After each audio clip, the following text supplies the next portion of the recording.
All right, hit that like, everybody. Okay, I think we're up on, yeah, there we go. Instagram will be live in 2, 3, 4, 5, 6, 7, 9. There it is. Excellent. Substack, what's up? Let's do this.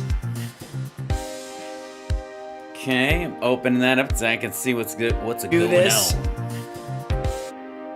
Excellent. Hey, look at all those hearts on there. Thank you.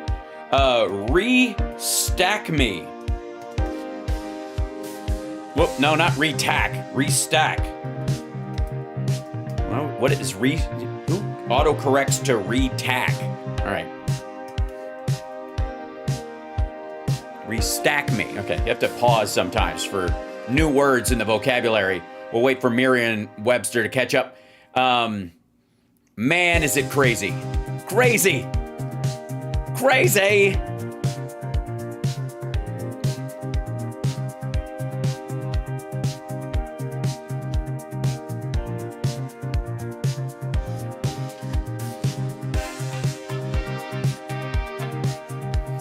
All right. Almost live.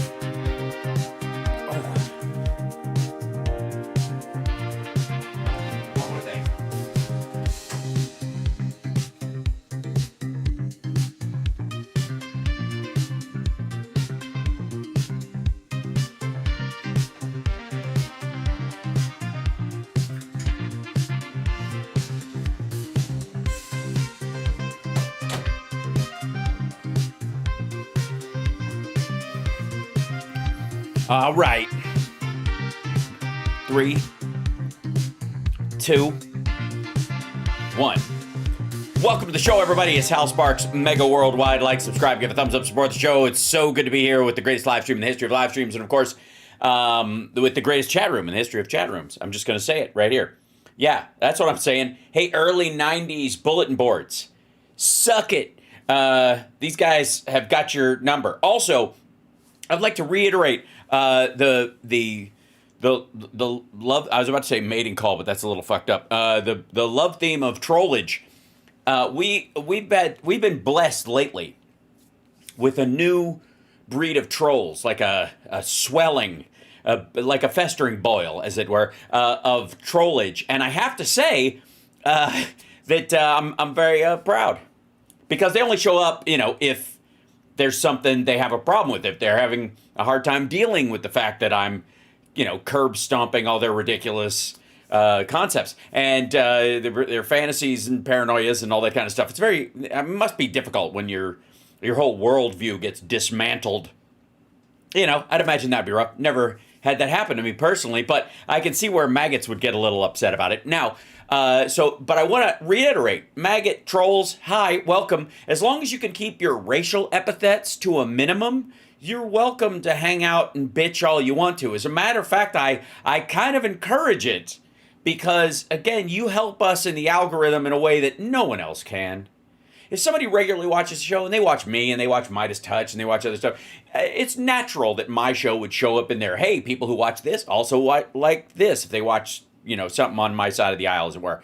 But when you watch my show, and you, whether it's hate watching or whether especially if you get in there and start typing shit, ooh boy, the algorithm loves that. And it says, holy shit, this guy's engaging. You might want to watch him too, even if all you watch is fucking Charlie Kirk videos. And I think that's very helpful, obviously. Now, I'm not interested in the audience that it draws, because I'm not here to, milk Trump's cow, as it were. Another shit analogy. Sorry, it's going to be a weird show today. It's all the clips that I had to ixnay, as it were, leading into it. And I'm going to get a little ahead of myself, but tomorrow is Can't Stop Lion's birthday. Shh. I'm just saying. So, tomorrow, I think. So, pretty sure it's tomorrow, right? Yeah, it's tomorrow. So, just preparing you for tomorrow. We got 2 shows, and just say, and I actually think it's best when you wish somebody a happy birthday before it happens, because you wish them a happy birthday, as opposed to, the evening of, you're like, happy birthday. Well, where was your blessing up till now? So, There you go. So, yeah. And my girlfriend's birthday is next week, so we got a bunch of Leos running around the place. And it's I should have learned my lesson by now, but I haven't. And Summer, as sort of a gift to herself, I guess, got us massages at the Virgin Spa because she said her show was there, so I think they cut a deal. But what happened today? Lots. We'll get to it. And so we went there and had that. It was very curious. It was a good time. Very lovely. I'm always amazed by spa environments. I'm like, look, this is what civilization looks like.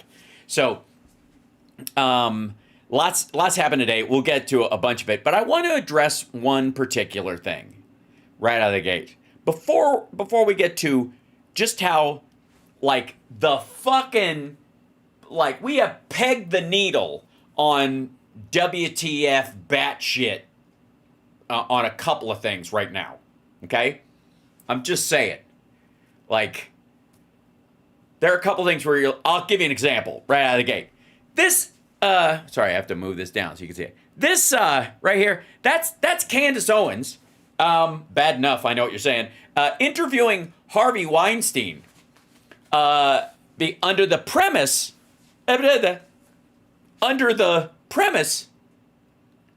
that he is an innocent victim locked up by the Jewish establishment or something. Like what?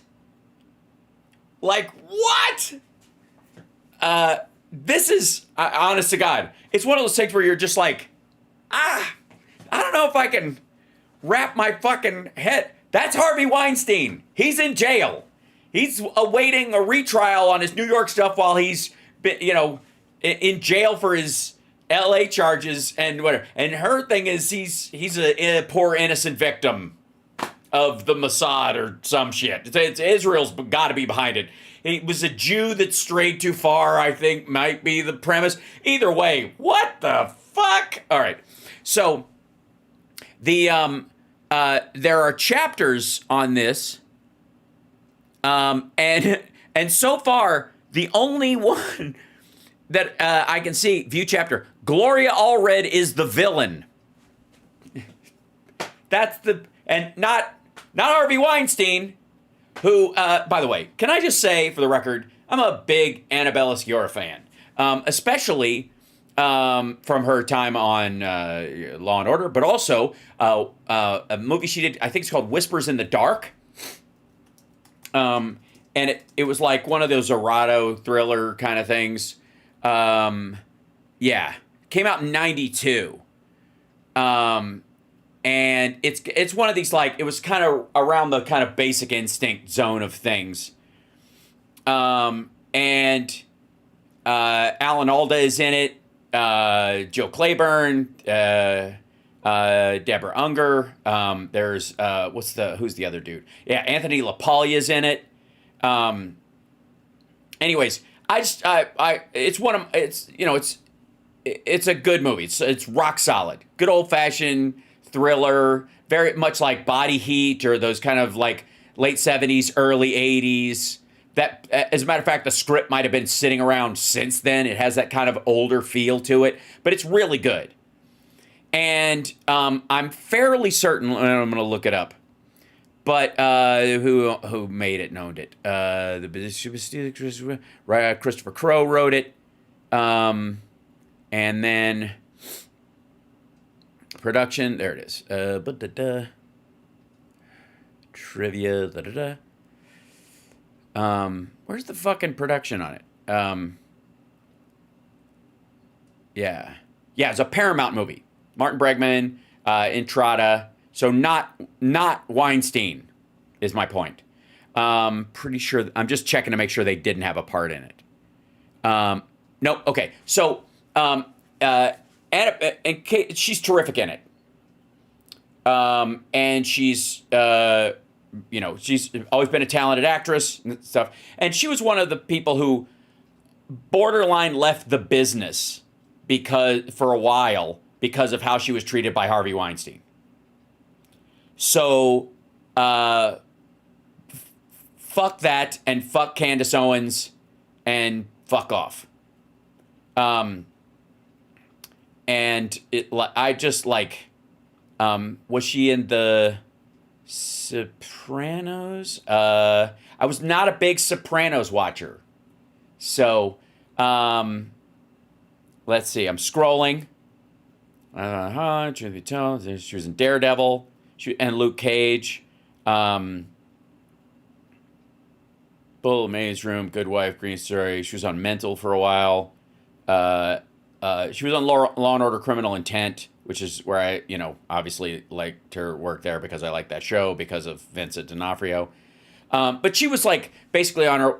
She was a movie star. She was like doing features, and then Harvey Weinstein was such a fucking monster to her.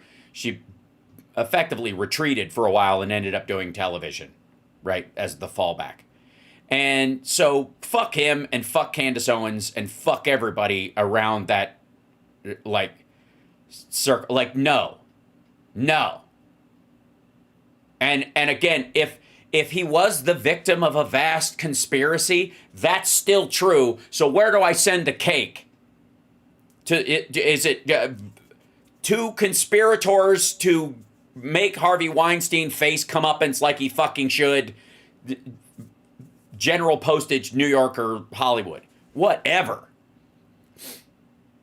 Alicia Witt and Jeff Goldblum in that series. Yes, they are terrific, absolutely. And the rotating redheads that Dick Wolf had a fixation with for a while. And Catherine Irby. I'm never quite clear on how to pronounce her last name. She was D'Onofrio's partner on that show. She's terrific. She's so fucking good. Right? Yeah, so Candace, right? Candace is interviewing Harvey Weinstein. Let's just get the general tone, shall we? I mean, towards the end of the trial, it got very, very serious with one of the jurors, and who just said, I won't be in the same room with the people who are making the decision.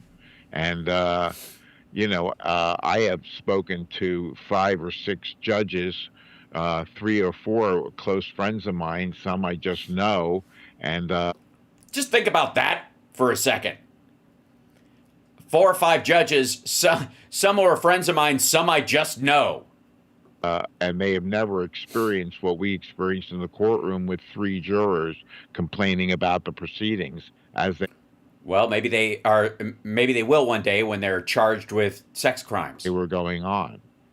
Yeah, I was following that in the news, and obviously the jurors were pretty explicit to the judge that they felt that there was intimidation, that some of them were being mistreated according to whether they were coming on one side of the issue or the other.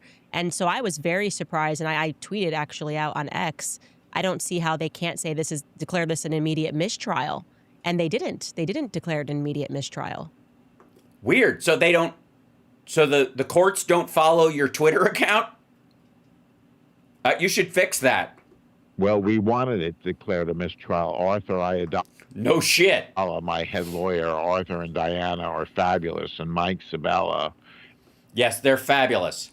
That's why you're in a little metal room talking on a phone through plate glass. And Jennifer Bongine. Because no matter how good they are, what you did was terrible. Had a fabulous team. They rose and, said one time after another, this is a definite mistrial. And right. Because they can't win on the merits. at one point, I was, frustrated, and I addressed the judge myself, and I said, Your Honor, this is a matter of a profile in courage. It's not important enough to keep the trial going. Something is radically wrong here when there are playground tactics. When somebody is being threatened, I'll take you outside and we'll settle this outside. That's not the way to settle somebody's life, in this case, my life. Yeah, but I can kind of understand why somebody who, I don't know, might see and hear what you did, know the evidence and go, this dude needs an ass beating. Like, I can understand. I don't think that's appropriate to say in open court, but I can see where they would feel that. Why do you think the judge didn't declare a mistrial? Israel. I'm going to go with Israel. Probably the Mossad. Probably Mossad linked with the deep state Illuminati swamp. Swamp. It's a swamp. I have no idea. It's the Illuminati, Jewish pentaveret. I have no idea whatsoever. I think he maybe thought he could power through it, but you can't power through those things. Those things are too important. You know, Harvey, I have. Also, can I just say that I played this from the beginning. And it's not like Harvey Speaks exclusive interview on his retrial 6 days ago. This is where it starts. Does anybody else feel like this picked up like after they got past the fucked up part to where they could pretend nothing was going on? So they, like, wouldn't you just address and bring up to speed where you are in the conversation? Or did they just, what the fuck did they cut out at the top of this that she said that overlapped with what he was saying that just was too fucked up? Right? Or just, I mean, it can't just be, I don't know, it can't just be like bad tape. Like you just say it. You'd go, well, we were at the beginning of the interview, it kind of comes in the middle, but we were discussing this. You would start it off that way, even if it was just terrible, like footage or there was an audio issue or whatever. The audio starts at this point, so that's where we're going to pick it up. You'd explain that a little bit, but they don't bother. It seems like she said something particularly fucked up, and her editor was like, if they hear you saying that to him, it's whatever you said in the past, it's worse than that. To say, on some matters, I think that you Hey, keep looking at the ceiling. That's where Theo Vaughn keeps his answers. remain, I would almost say, optimistic when it comes to the court system, even in making a plea to the judge. And I can just tell you on the outside, looking in with a lot of the cases that are happening, you know, there's big news regarding the Epstein case that, you know, they're just kind of going to leave it alone and we're not going to get any client lists. There's been the Diddy case, which happened. Oh, sorry. They? Sorry, who's they now? Because usually I think Democrats end up being mostly in the they, but Democrats are actually filing every possible legal remedy they can come up with to extract the Epstein files, the actual files, not some grand jury testimony that's pared down what they think it can charge him with, but the videos, the emails, the calendars, the digital files, and and hard copies of pictures, that kind of stuff that are clearly in the evidence. I don't want files. I want evidence that Democrats are calling for this. So I don't know what the fuck they is. You're right. They is Trump. So fucking say Trump, you coward. Last week, and he got great news despite overwhelming video evidence that one of his producers had. And even with Justin Baldoni, you know, elements of his case getting dropped that people... Hold on. Who? News despite overwhelming video evidence that kind of going to leave it alone and we're not going to get any client lists. There's been the Diddy case, which happened last week, and he got Diddy. Great news despite overwhelming video evidence. He got great news? I mean, he's staying in jail. I think that's great. That one of his producers... Why do I know this? Like, this is Candace Owens, everybody. This is Candace Owens, who... I mean, there's like a circulating hypocrisy video of her right now just being on the drastic sides of both issues. Now, that is not uncommon in people who have effectively switched sides. Dave Rubin, Anna Kasparian, Candace Owens, where people, you could find plenty of video of them wanting, everything from universal health care to like housing protection, school lunches, shit like that. And now they're like, fuck them, right? That's not that weird. So yes, she's full of shit. The argument, I think, in this video that's been floating around of her that shows that she's on both sides of a bunch of issues, I'll see if I can find it, is that she was getting paid to be on either side of it at the time. Like, that's not directly like, hey, say this, but audience capture ahead of time. Like, hey, this is where the money is. I'll start saying this. Now the money's over there, so I'll start saying this, right? And there's a lot of that going around. That's big on the interwebs. Except here, where I've just cracked 83,000 subscribers because I stick to my guns. had, and even with Justin Baldoni, elements of his case getting dropped that people feel are unfair. All of these having taken place majority in New York, people are wondering if the system is even fair. Right. Like, why is Son of Sam, why is he still in jail? Why haven't they freed David Berkowitz? Why not? Obviously, something's fucked up in New York. Let out everybody that was in Gotti's gang and all this. Like, why are there mobsters still in jail? Why were there any other prisoners in Epstein's wing at all? Miss Defund the fucking police. Getting your case, but just taking a look at everything on a larger picture. Is there something rotten in the New York system? Well, I certainly am, sickened by the results, Well, yeah, it's more anecdotal, though. I think she's asking for sort of a... Yeah. There's no reason that with this trial shouldn't be a mistrial. And so you can add me to those voices. He's getting a retrial in one case, and he's being... I think... Is he saying his retrial should be a mistrial? So that what? He can get out while they just basically run the city's money out? Is that the idea before they ship him to LA where the evidence is stronger? Because that's where the vast majority of his victims lived? This motherfucker is lucky they tried him in New York first and LA got the second crack at him effectively. Because if he'd have gone there, New York never would have gotten a fucking shot at him because he'd have died in California in jail. You feel that something's wrong. Yes, this is for those just joining us. That's Harvey Weinstein, and that's Candace Owens interviewing him because she thinks he's an innocent victim of the system. Wrong with the system. This is a terrible outcome. Unless you're a woman who's been victimized by this dumbass, and then in that case, it turned out okay, I think. But have you considered that it could be deeper than that? And I know that I've asked you this off. Could it be deeper? I know you think it's just your case is fucked up and just... Hold on, I got to move myself over because I'm crowding the scene over here. Hold on. Whee! I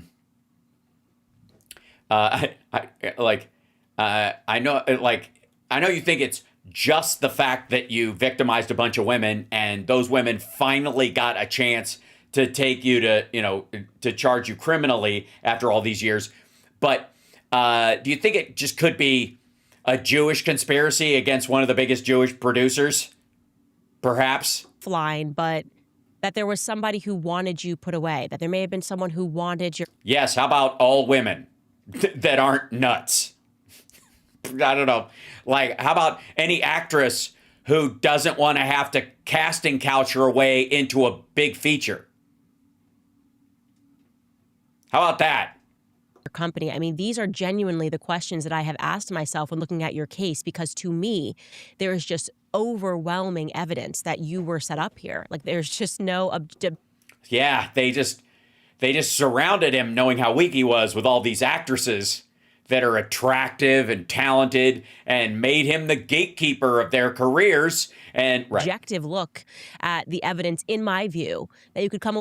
Well, I think that's the problem, isn't it? The in my view part, yes? Way going, Harvey Weinstein is definitively guilty.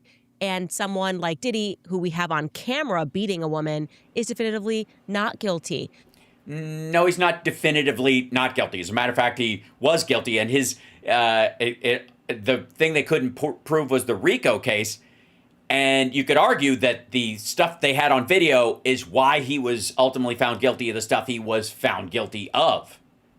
Because they were like, literally, domestic violence was his actual defense against the RICO shit. I'm not sex trafficking. I beat all my girlfriends. That was basically the defense. So no. I have to ask you that question.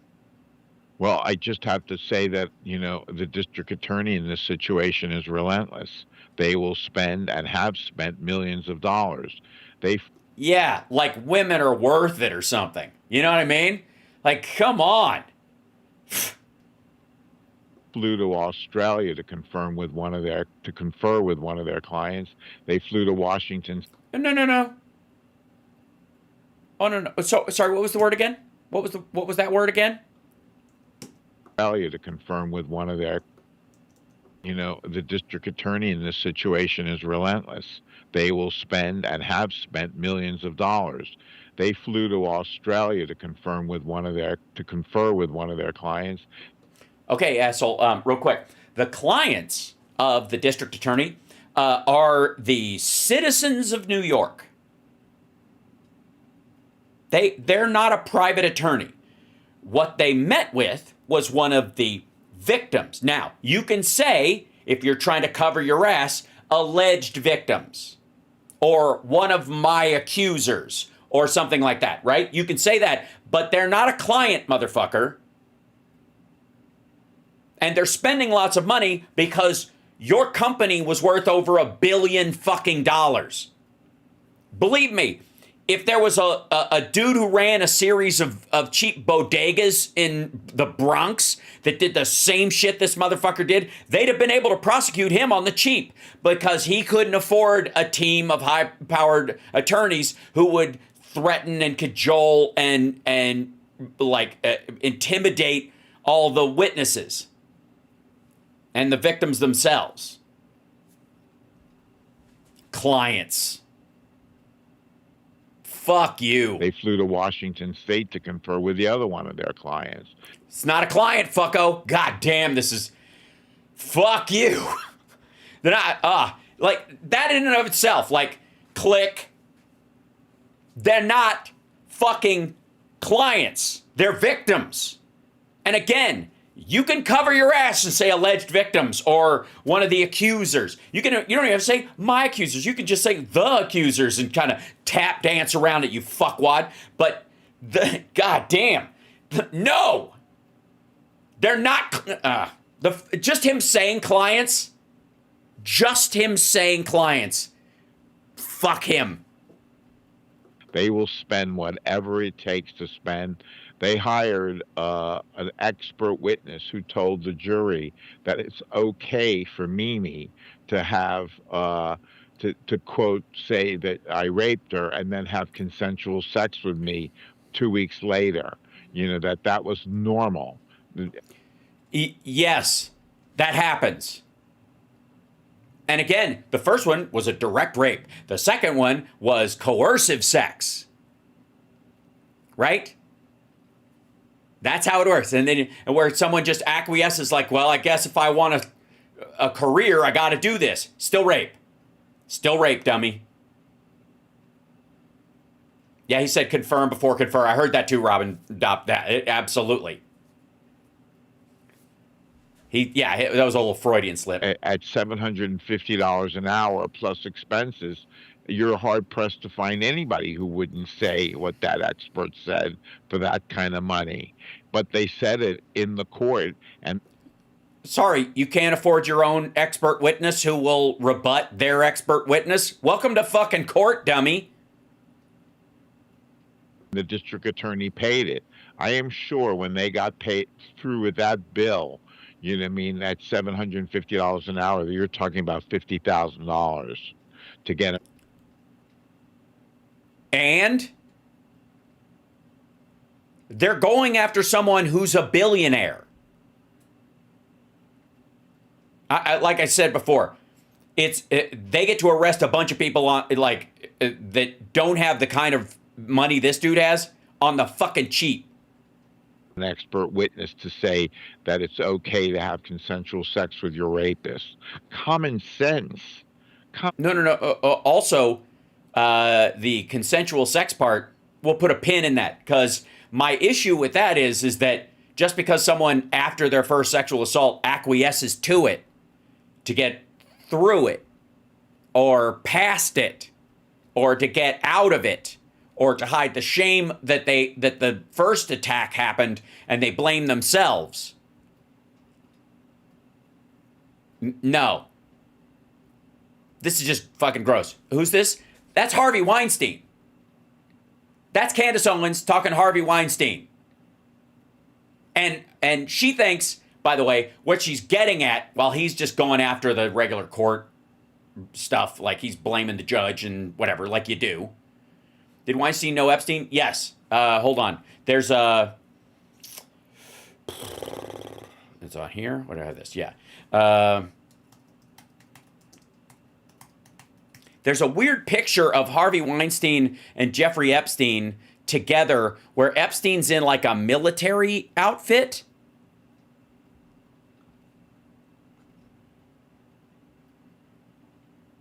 Like he was on the fucking set of Officer and a Gentleman or some shit.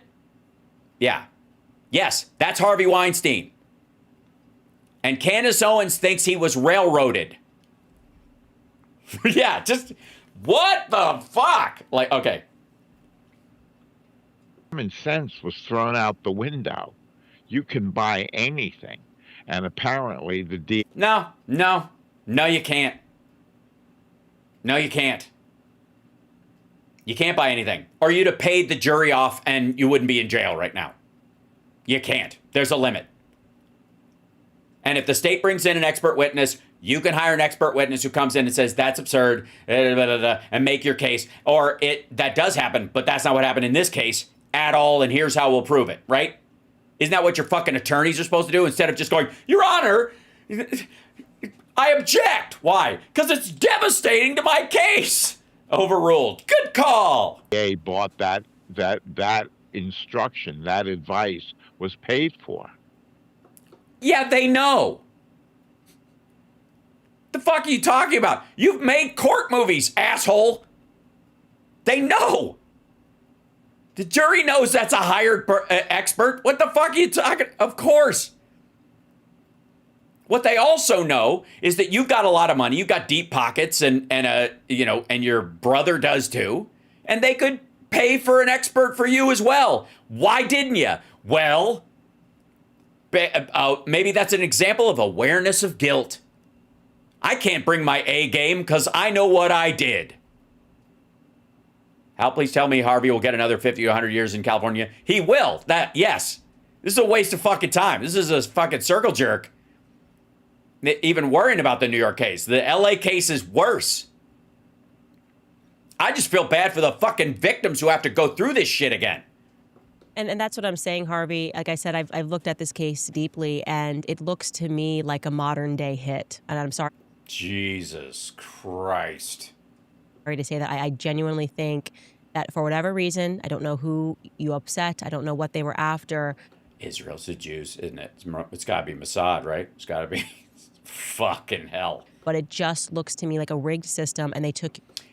Well, the looks to you part of it also is, but we're going to put a pin in that for later because obviously you're fucking nuts. Out, and there are a cast of characters that are involved that make me uncomfortable. I mean, Gloria Allred's name, I don't know that she's ever lost a case, and I think...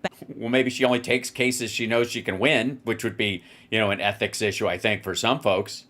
But maybe that speaks to who she goes after and why. She only takes a case if she knows she can win it because of what's on the line, because if she loses a case like this, if she brings a false case, she has somebody accuse somebody of rape or sexual assault or pedophilia or something like that, and she brings that case, and they lose, that's harder on all victims. So that might be one of the reasons why she wins every time, because she makes sure that the case is rock solid before she brings it before a judge, right? That would be the theory. Even when Michael Jackson was trying... Oh, my God. Please, okay. At some point, Candace Owens is going to do pedophile priests. I'm calling it right now. I think she's going to have like 9 pedophile priests on at once from the Catholic Church who have been defrocked and all this stuff, sitting in like a choir setting, answering questions like one of those fucking Fox panels. And she's going to go. And the terrible thing was you guys kept having to move, and moving is very stressful. What the? To publicly signal, and again, this is all allegedly, he's no longer alive, that Gloria Allred was a part of sort of this team of people who can just take people out when they want to. Okay. So, did she step on his breathing cord or put the pillow on his face? Sorry, Gloria Allred took out Michael Jackson now? What the fuck? And I can't ignore that. I can't ignore those things. I can't ignore what's happening to you. I can't ignore the overwhelming evidence. To me, it looks like it was just a show trial, and the outcome was already determined before you even stepped into that courtroom. Well, largely it's because the evidence was known widely because of the nature of the charges and the victims in this case.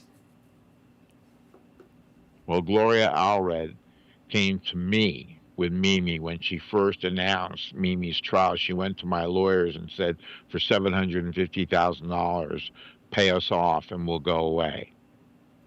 And we didn't pay him, because we thought it was absolute nonsense.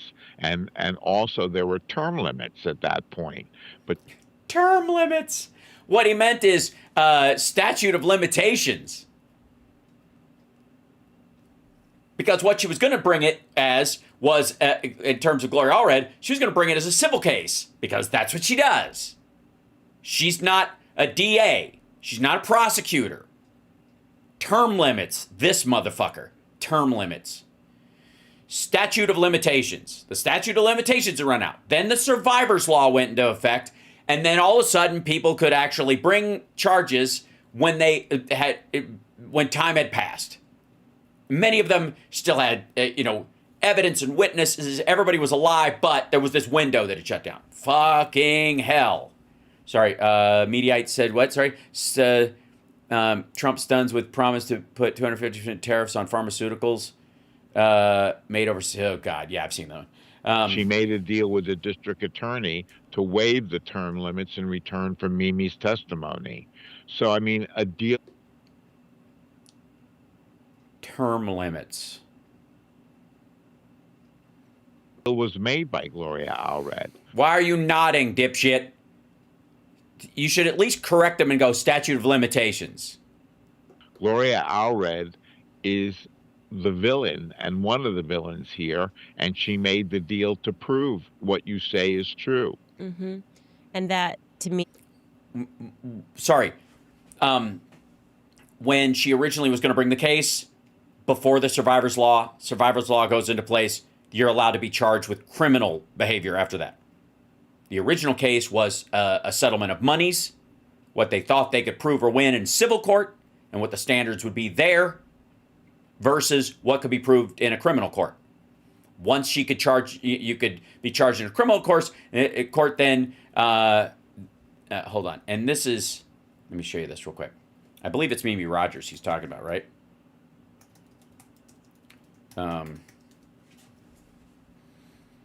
Oh, no, it's Mimi Haley. Okay. Wept after guilty verdict, they believe me. The woman whose testimony led to New York jury to convict her. So I just sat down, I started crying. It was such a huge sense of relief, just the relief that the jury got it when they believed me and I was heard. Miriam Mimi Haley said, who was since legally changed her name to Haley. Testified in 2006, Weinstein forced oral sex on her in a Manhattan apartment. She was one of two women around whom prosecutors built their indictment, charging Weinstein with felonious criminal sexual assault and four other charges. The other women, including Jessica Mann, about a 2013 incident in a Manhattan hotel that led Weinstein to be found guilty of third-degree rape. Weinstein, 67, was acquitted Monday on three other counts of predatory sexual assault faces. That was from the sentencing. Argued that his encounters were consensual. His attorneys challenged those women and four others who testified against him by noting the continuing relationships some of the women maintained with Weinstein after he had assaulted them. Going public with their accusation was terrifying, said Haley, a former production assistant on the Weinstein TV show Project Runway. But after a lot of thought, I just felt it was the right thing to do and something I just wanted to follow through on. So that's why I did it. The guilty verdict in her case says that gives me hope that we're making progress. That's what she said. Is not unlike the structure of a modern gang. You pay us and you'll be fine. If you don't pay us, then you're going to have trouble. And it looks like you walked away from the deal. You could have given her $750,000. Yep. Biggest mistake of your fucking life, dummy, I guess. Can I throw another possibility out there? Canned ass, may I? Perhaps the reason he didn't settle and give her $750,000 to make her go away is because he knew of all the other charges that were going to be coming across the desk, and paying somebody off was the least of his worries. because he was going to be charged criminally, and he needed that $750,000 to, I don't know, hire expert witnesses to rebut the state's expert witnesses. And she would have gone away, and you opted. Well, I know what you're all saying, how you missed your calling. You should just be resident smart person sitting in some sort of official building, and people will come and ask you questions that are too hard for ChatGPT.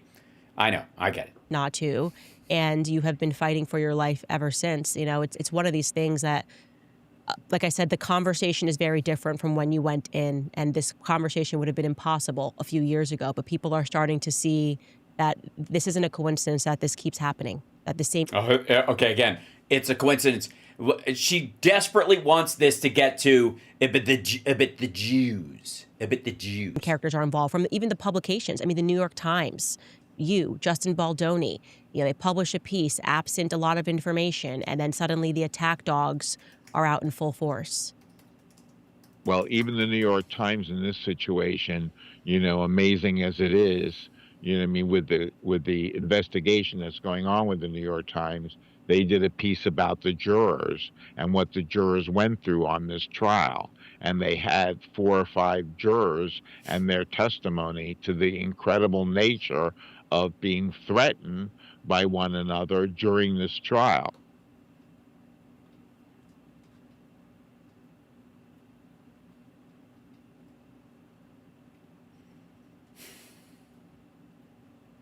Fuck this dude. Fuck him. And Candace Owens just like running fucking interference. Jesus. So, I mean, the New York Times, just to bring it up, there's a young man named Clark Patterson who just wrote an article about the New York Times and wrote an article about the 2 journalists who wrote the first hit piece on me. And I think if you tangle with the hit piece New York Times, you're dead. You know what I mean? They have infinite resources, and no, they don't. They will call up those resources and they will go after you no end. You mean they will go talk to your accusers, get their statements, corroborate their statements, and because of the legal level of the quality of the stories that they have to print, they will verify everything that they print before they do. So here's the easy part, motherfucker. If that's the case, why didn't you sue them for defamation? Why didn't you, instead of yelling about a mistrial, why didn't your I don't want to give him any ideas, but why didn't your lawyer scream about, we can't get a fair trial because of the goddamn New York Times, we're in New York?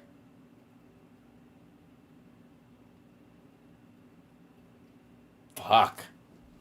And he wrote a piece, he had the courage to write a piece. It's in MSN and it's on Medium. The full 17,000 words is on Medium. And nobody is out there rushing to publicize the fact that the New York Times original piece about me was wrong. And the Ashley Judds of this world and the Rose McGowans and all of what they said. Yeah, these lying bitches, am I right? Was bullshit. I mean, nonsense, excuse my language. Sorry. Candace Owens' producer is letting her excuse Harvey Weinstein after he was found guilty and he's charged on multiple fronts, and his victims have come forward and put their careers and their word on the line to go after this motherfucker. And it's a myriad of different people. It's not like, well, some rando trying to extort money out of him, whatever. A bunch of people all corroborating a pattern of behavior and all this kind of stuff. And what she's worried about is bleeping out bullshit. For fuck's sake. All right, one more thing. This reporter captured all that, but there's no public outcry, with his piece. But I think it's going to get there. I think slowly but surely it's working its way up through the system. But no, it's not. Welcome to the Candace ceiling. It's slow.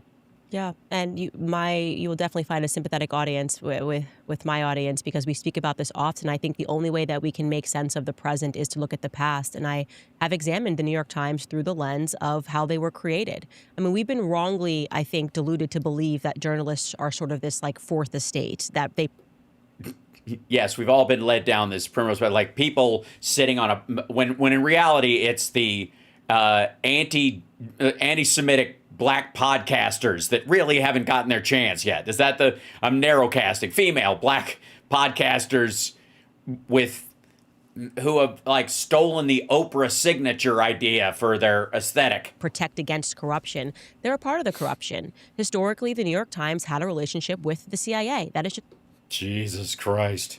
it's a fact. It is a fact that is available at anybody's fingertips. They are an extension of the state. Okay. And so that is why. Sorry, so the CIA came after Harvey Weinstein for what exactly? And if they hate Harvey Weinstein for something he fucking did, why is Tarantino still making movies, right? Like why are all the people that worked under the Weinstein Company still making movies with the same concepts and like what? Why? What else was he doing? When I ask you those questions, and I was not surprised when they chopped up. What? Too many woman-centric, progressive movies that, by the way, he used his role as a gatekeeper to take advantage of people. What? Justin Baldoni's lawsuit because he went after the New York Times. You can't win against the New York Times. Yeah, you can. Judges have lost going after. Hal interview Candace? Oh, God. The New York Times, saying that the New York Times was defaming them, as I've shown on my show. When I look at that, and I think that the New York Times was initially the people behind them went after you, I do think that you stepped on somebody's toes. Like there's somebody's toes. Yes. How about all the actresses he sexually assaulted? He also stepped on their toes. All right. So this goes on. That's an hour-long interview. That's the first 10 minutes of that shit. Think for a second, like how fucking batshit. Now, how do you follow that up? I'm just trying to lay this out as a comparison. How do you top that? Well, I guess after you're done talking to Harvey Weinstein, you go talk to Milo Yiannopoulos, the former gay man converted to straight, who's now Catholic, I think, and is like a trad husband, I suppose. And he lost his entire career that is burgeoning, forward, gay positive Republican thing. Yes, he's straight now, allegedly. For real. He apparently, the reason he got kind of kicked to the curb was because he said that every young gay man, young gay boy needs an older gay man to be his kind of guide through the gay world. And you can see why that would be an issue. Not just amongst the general populace, but even more so amongst the people who've been screaming about a gay agenda for years and who happen to think that all gay people are pedophiles, which was the group he was voting for and with. All right. So, this is, what does Israel have on Donald Trump? Nothing the Russians don't have. Okay, and then whatever, I don't care. Okay, so is this what it feels like when my video is starting? Office, and it's time to talk about it. And at the end, you do kind of want to go back to the beginning. Welcome back to Candace. And but I want us to Sorry. No, he didn't. He was fantastic. Okay. What is she just enters into the middle of all of her things with this? Is that part of her marketing? Where you start in the middle of the conversation, people are like, wow, I really wish I could see what she was saying before that. Maybe it's part of her. If I become a member of the channel, I get to see the entire interview. All right, you guys. So there's a long backstory. We have so much we actually need to talk about, but I want to suspend that for a later episode. Yes. Because I actually contacted you weeks ago saying, Milo, I want to have you on. Wanted to go through the history. Yay. But for my audience, my newer audience, and these are people that are on the left, and now I think we're all kind of coming towards the middle and realize. My new audience that's on the left and we're all coming towards the middle. What she means is is that she is farming from the anti-Semitic freakout on the far right and the far left. In theory, that's what she thinks is going on. I shit you not. That dude is still gay? I don't know. I think he's done with that whole thing. I think you guys are a bunch of doubters. Look at how butch he is. What are you guys talking about? He's wearing sunglasses inside. That is not something gay people do. Sorry. Okay, here we go. He's not, yeah. That everything is corrupt and fake and gay. I want to let them Jesus Christ. But enough about Milo. What? know you're actually kind of a piece of my backstory. I didn't know you, but when I was a liberal and on the left and found myself falling down the hole, meaning I realized actually I agree with conservatism and I kind of like Donald Trump, and I was kind of scared to say that as a black person in America. I found your writings. You were a Breitbart, and your writing was excellent, and you were talking about the ills of modern feminism. You absolutely blew up, and I would say that you are... Now, granted, I think I could solve this for Candace, if I may. I think this actually all boils down to the fact that she's a misogynist. Whether you call it, internalized misogyny or whatever, but she hates women. I think that's what this boils down to. The interview with Weinstein, what attracted her to Milo Yiannopoulos is a gay man talking about how women need to just shut the fuck up. That's what she was attracted to in this.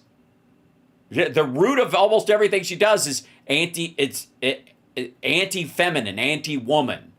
Original MAGA, meaning I think of you, I think of Steve Bannon, I think of all of these people when the whole world was like, Donald Trump will never become president of the United States. You guys... Yes, when people still had hope. We didn't agree. We did and not. there were You about guys not 7 agree. of us when the rest of the country was afraid even to admit who they were voting for. And who would you say were in that original MAGA group? I think of you and Steve Bannon. Yeah, I think and Mike Cernovich would be an example. Absolutely, Mike Cernovich. I think that even Baked Alaska was there, up with us, front row in some of the talks. My buddy Pete. By the way, he has shifted his tone to appear less effeminate. There's clear action being taken to butchify his voice and appearance. Just so you know. It's a party ban. If people remember him from the if you were a little bit more online at that time. You're definitely a more online. Really, it was a very small group. I would say Stefan Molyneux, who's just got back to Twitter, who's sort of I guess he's an online philosopher, I guess you would say. Or a white supremacist, directly, literally, would define himself as such. Really, it was a very small group, and I got a compliment from somebody. How do you get kicked out of a group that small? In the campaign in 2016, that I think. Oh, right, for being gay, essentially. Hey, all the other guys still around. You got kicked to the curb. One of these things is not like the other. It's excessive. I don't think it's fair, but he said, "Oh, you're one of the 7 people who put him in office." I said, "Come on, grow up." But what I think he was getting at was that at a time when even Americans were afraid to admit who they were voting for, although they did in huge numbers, there were 7 or 8 or 9 of us or whatever who were out there every day vocally supporting saying him. it's okay, even if you don't admit it to your wife, do it in the booth.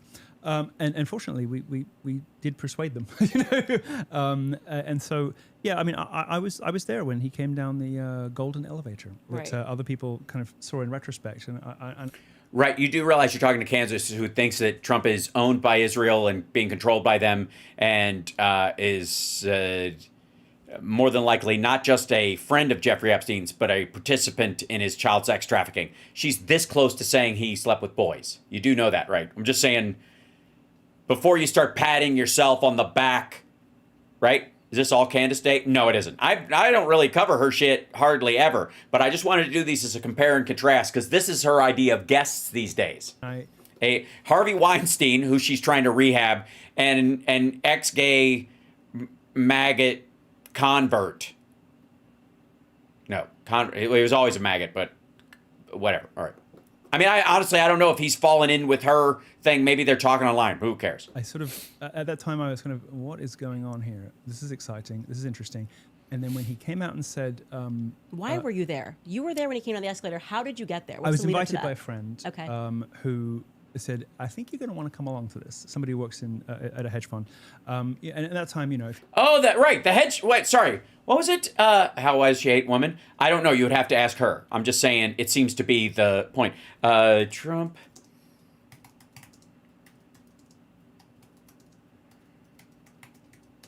Sorry, he said. Back that up again. Who invited you? I think you're going to want to come along to this. Somebody who works in at a hedge fund. Somebody who works at a hedge fund said, I think you're going to want to come along to this. Hold on. You don't say. Just a guy from a hedge fund that invited me. Really? You're just gonna bring up randomly that it was a hedge fund guy that you happen to be friends with. You're gonna bring that up now. I mean, you're obviously aware of what Trump has been saying. Trump deflects promises list of hedge fund guys who lived with Jeffrey Epstein. Uh-huh.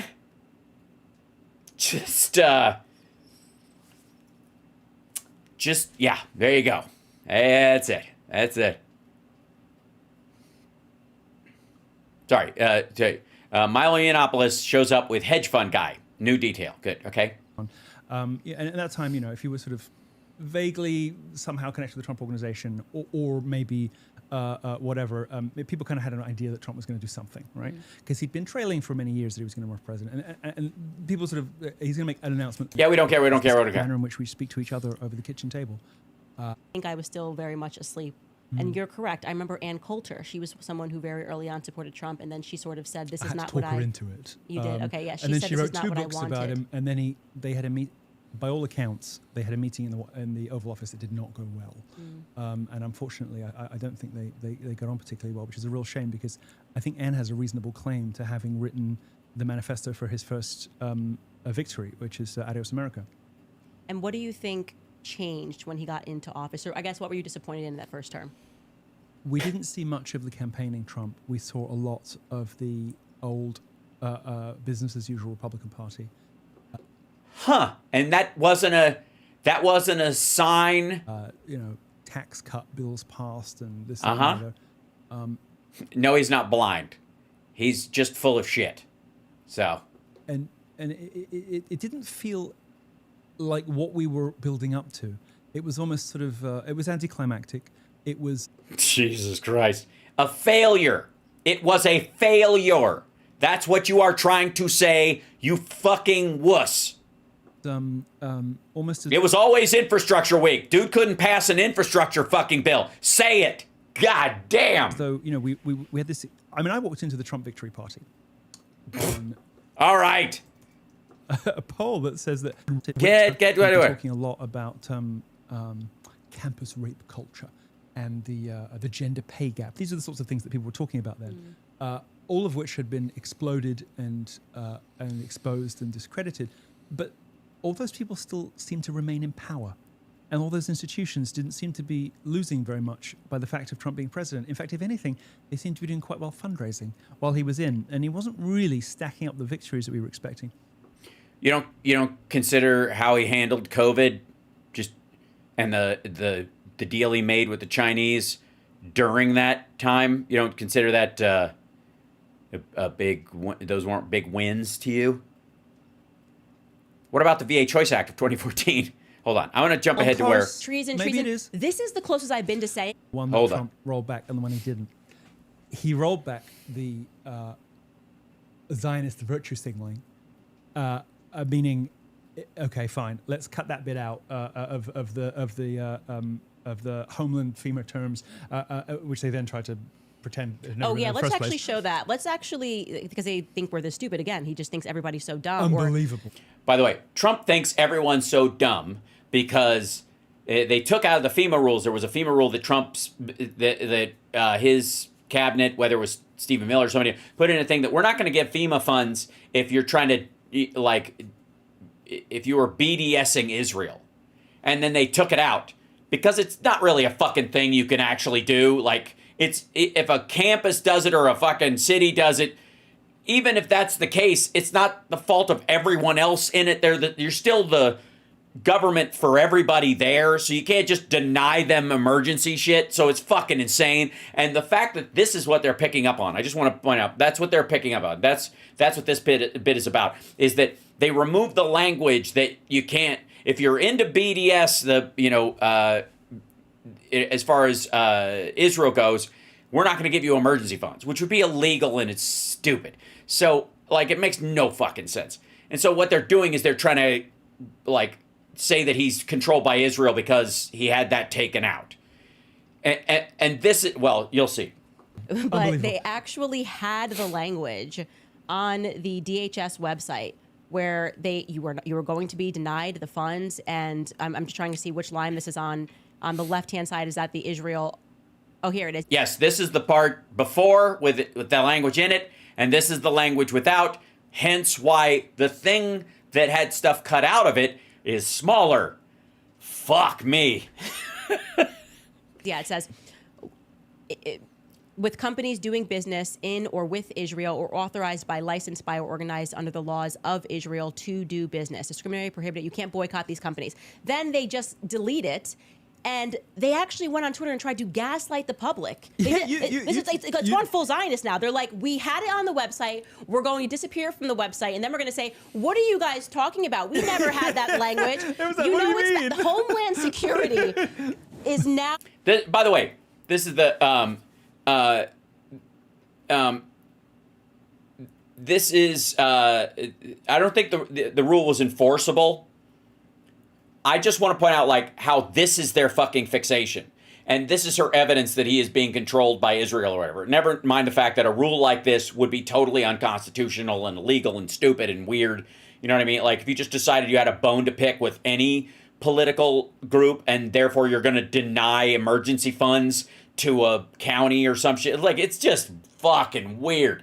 And that if they only have companies in that area that service that area, if they have another policy outside for their foreign use, like the or their foreign interaction, you won't give them money. So fuck the people that are flood victims. Like, it's just so stupid. But interestingly enough, whatever gets them on the fucking off the Trump train, I kind of don't care, right?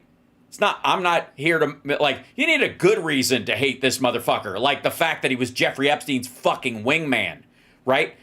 But if this is what does it, like, it literally is, could this possibly be the anti-Semitism silver lining? No.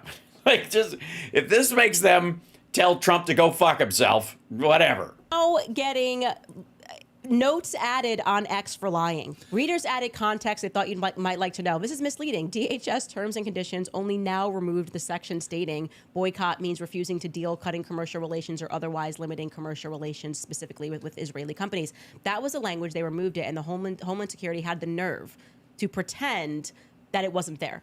The nerve of these. Does Nick Fuentes like her? No. There's one particular trait, one particular element of Candace Owens that is, for the record, not optional, that Nick Fuentes, it seems, would not like. I'll leave it up to you. That is extraordinary. But that's the one that they rolled back, because that's the one that actually doesn't really matter. It's offensive, and it's if it had been carried through, and if it had been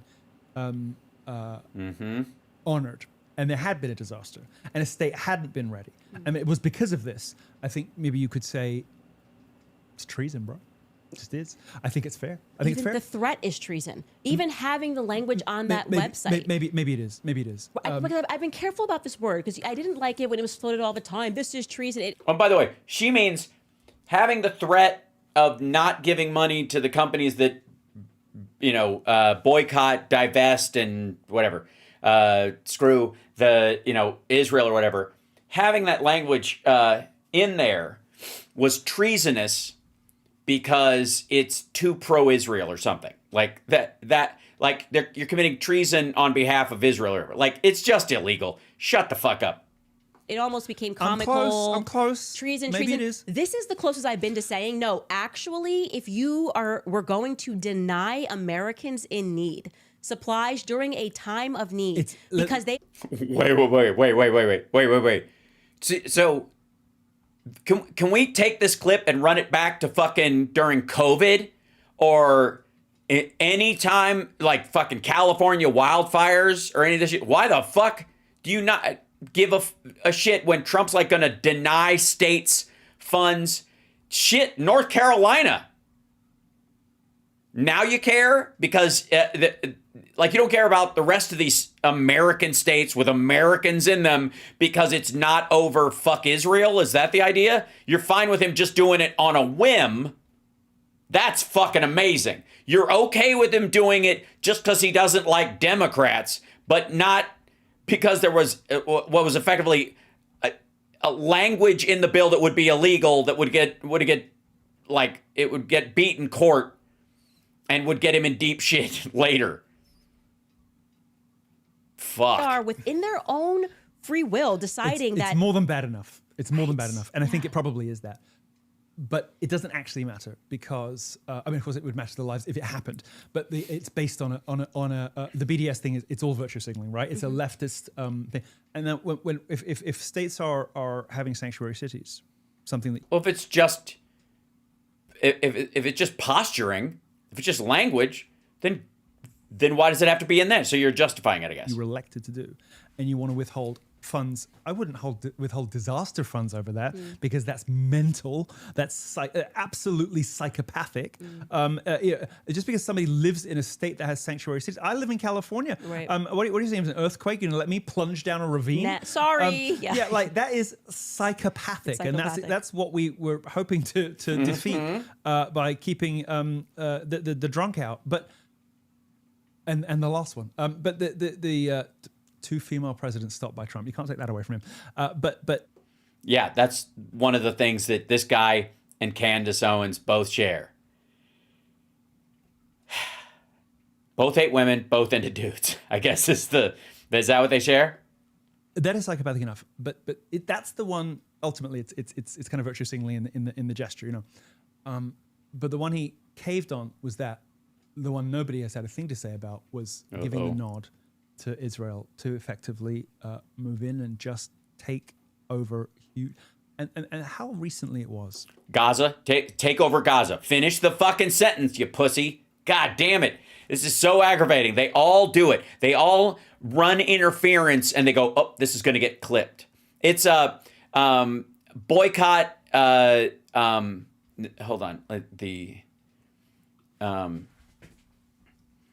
Yes, let's see if the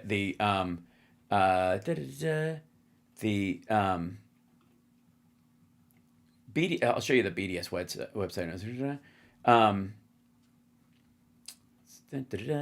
You guys, here it is.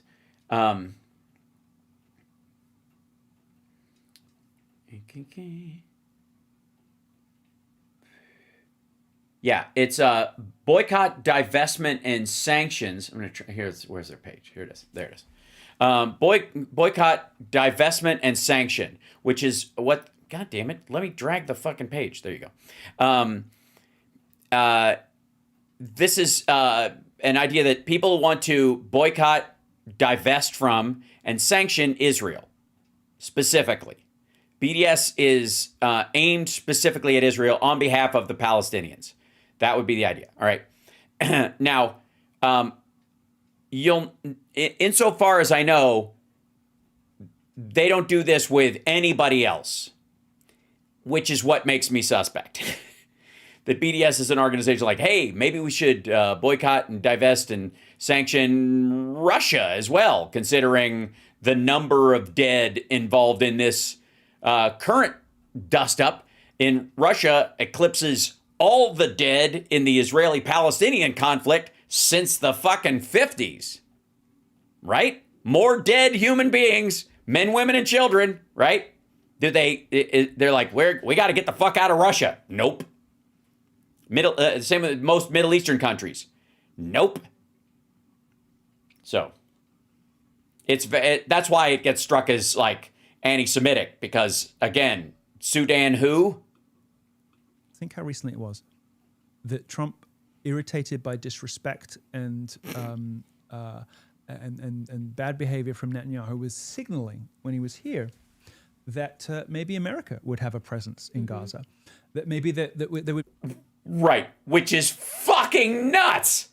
No, we're not gonna fucking police Gaza, you psycho.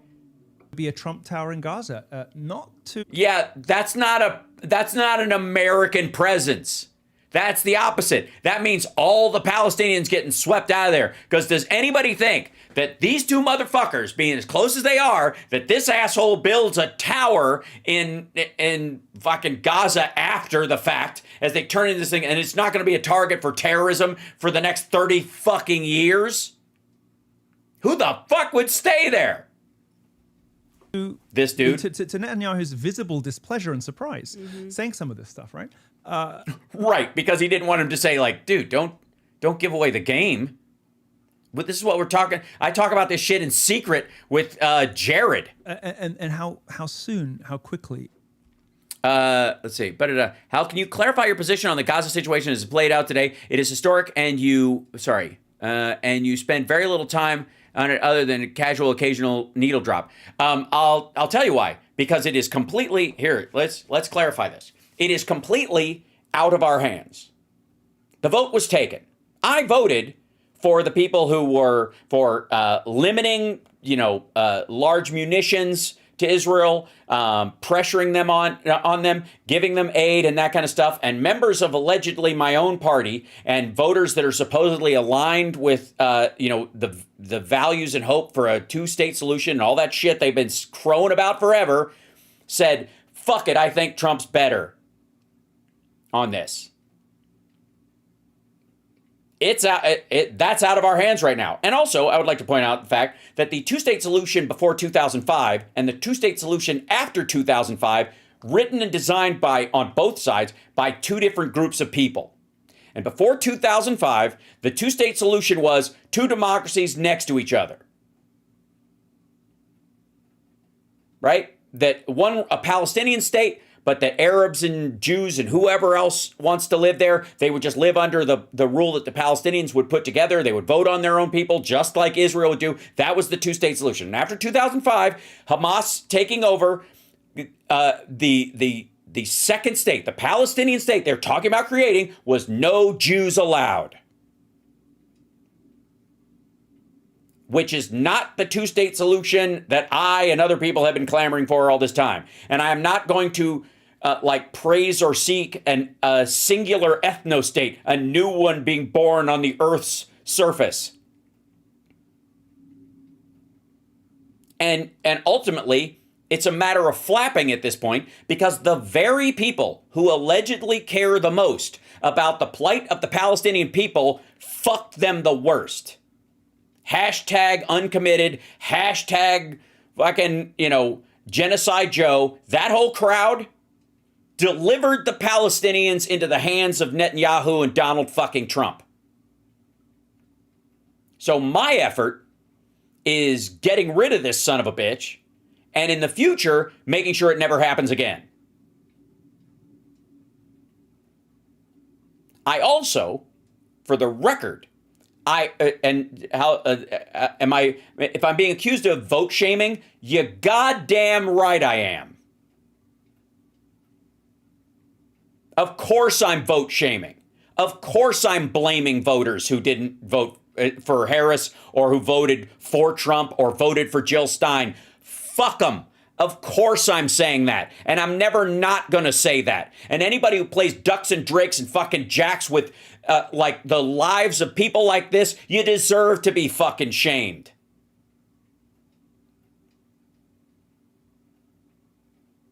Period. Forever and ever. The people who decided to choose more evil, that's who I blame. Because you and I can't grind this to a halt. If I had a lever on the wall that would stop this fight and create a two-state solution, I'd have thrown it a long fucking time ago. But every lever I threw was far too small. It was just my vote.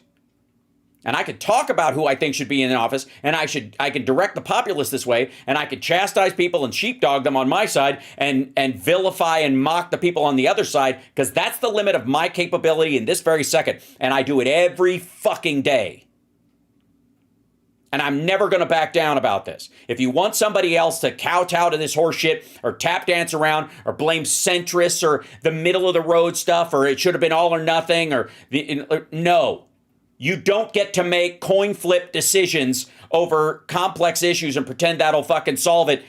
Especially when you ultimately chose to put somebody in who said Trump Plaza Gaza.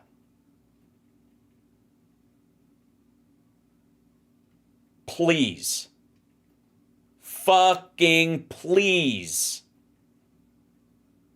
So that's my feeling about it. I believe in the pre-2005 version of the two-state solution. Is that possible now? Who can say? But not in the short term, and certainly not while Donald Trump is in office, and not certainly if America is to have any impact on it until we have at least a 60-40 vote in the Senate and control of the House. And if anybody is fucking paring down Democrats, and again, this goes to my whole thing, one fucking job, DNC, red district's purple, purple district's blue. If you're trying to fucking move around the deck chairs on the Titanic, swapping out fucking a Dem who's more Dem the way you like your Dems, and wasting any effort, any of that shit, when we have we're this close that if the teeter in the House, we could have control of the House with like 5 fucking seats. If you're wasting any of your effort going, I don't think this guy's blue enough, fuck you. Stop now. That's why people are dying. That's why there is no two-state solution. That is why there will not be a two-state solution until that changes. Certainly not in terms, unless something magical happens over there that has nothing to do with us. But if America has a part in there being a two-state solution, it's because we have a fucking 60-40 in the House and the Senate. And until you're willing to pull the lever and make that happen and guarantee it or work towards it, I don't want to hear anybody's judgment about my opinion or anybody else's about both for or against about a situation that is completely out of our fucking hands right now because people gave it away. Seriously, it's fucking gross. And anybody who's even bitching about, can you believe what Netanyahu is doing? And of course I fucking can. He had a private meeting at Mar-a-Lago with Donald Trump before the election. They worked this shit out beforehand. It matters. People are dying that need not die. Because some people are like, I don't know. If you can't have all of it, we don't get, if we don't get everything, nobody gets anything. Fuck off. That's where I stand.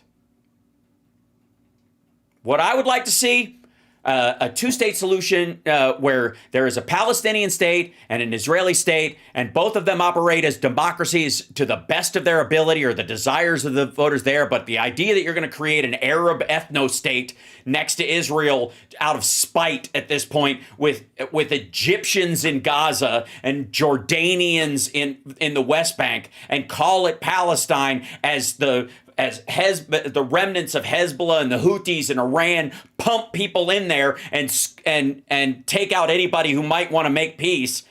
It's fucking childish. And it's hateful. And it's gross. No. And I got news for you. There are a bunch of people who probably disagree with me vehemently on this. I don't care. I stand on how I feel. I stand on how I think. I believe this from an ethical point of view is the actual moral stance. And anybody who's selling utopia is getting fucking people killed.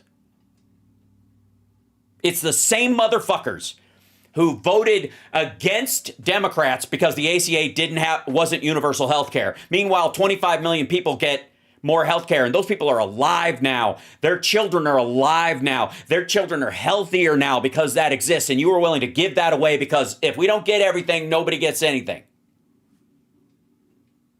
Then how are you any different than the Hamas using human shields or the Israelis going, I don't care about the civilians of Gaza. We've got to protect ourselves. Right? How are you any different? If you're willing to go, well, you can't make an omelet without breaking some eggs, talking about 25 million people with, without health insurance. And you're like, Jill Stein. That's why. Fuck those people. Fuck that nonsense. Vote like a goddamn adult. And build something. And one day, when we have a 60-vote majority in the House and the Senate, and we have the presidency, and everybody can go, look, people get it. Our ideas work, and they understand them. We have done our job. Then we can start flicking away the people that don't particularly play well and replace them with better team players. Then you can do that. But until then, shut the fuck up and understand that there is no gray area between us and Trump now.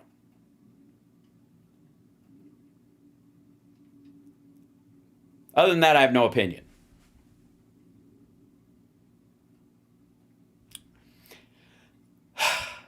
Okay, I'm done with the Kansas and Milo stuff. Now, there has been a story.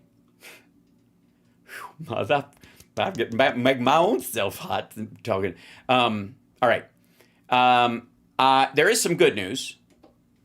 According to Charlie Kirk's five-head, Trump derangement is rising, largely within MAGA. And again, I've said this before, and I will say it again.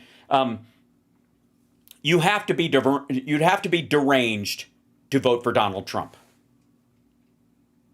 You'd have to be, I would argue, how about go even further on related to the last conversation we had, you'd have to be deranged to not do everything you can to vote against somebody like that. If you're going to vote third party, not vote at all, phone it in or whatever, when you realize the threat that this asshole poses and what he's done and the people that, around him would like to continue doing, the Stephen Millers, the J.D. Vances of the world, right?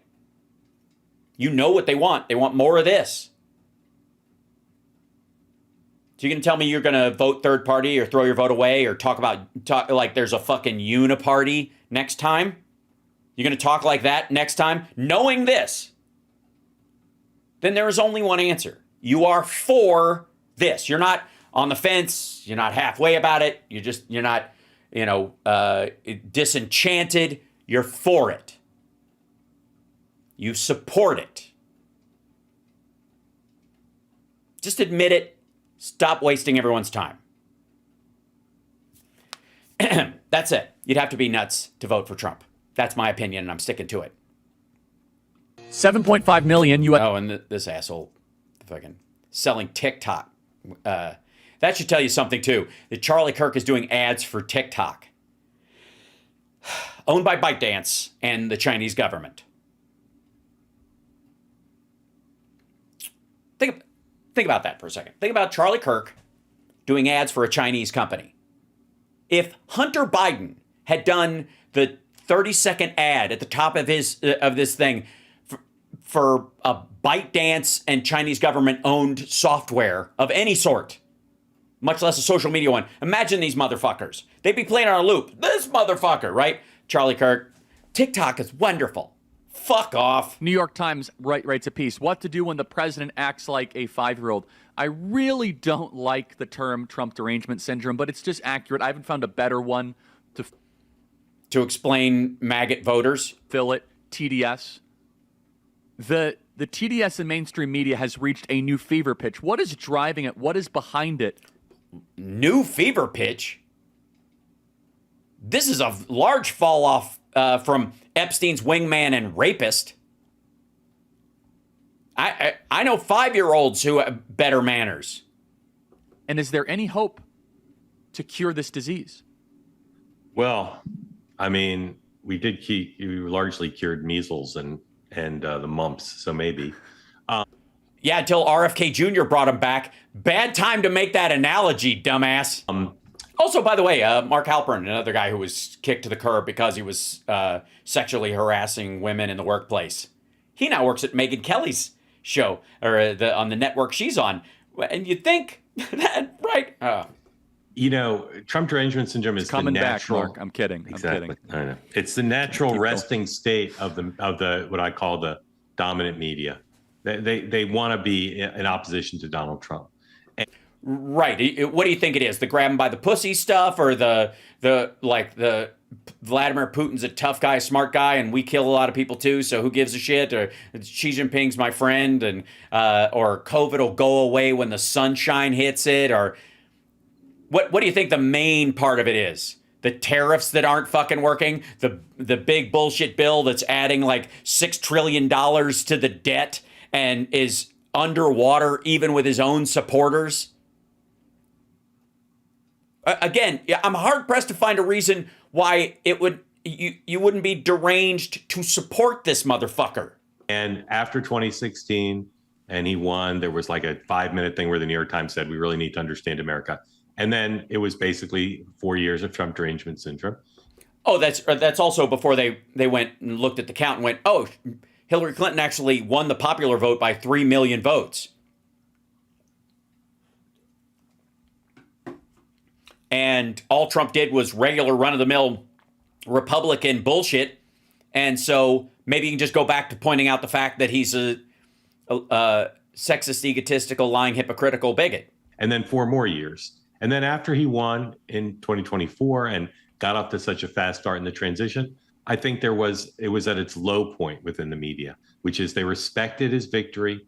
They were embarrassed privately about Joe Biden and their role in covering up his loss of mental acuity.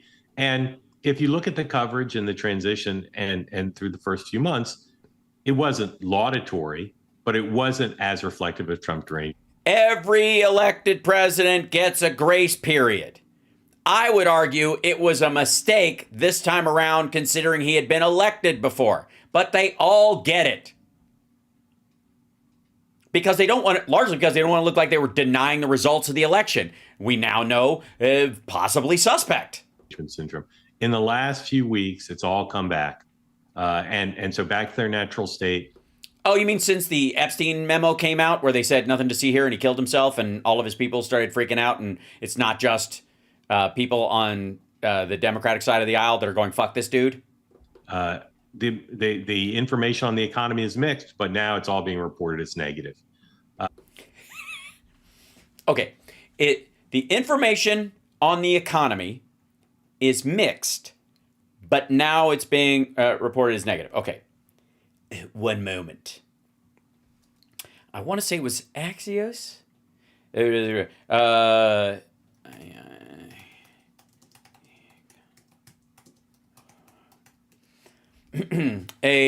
see. Where is it?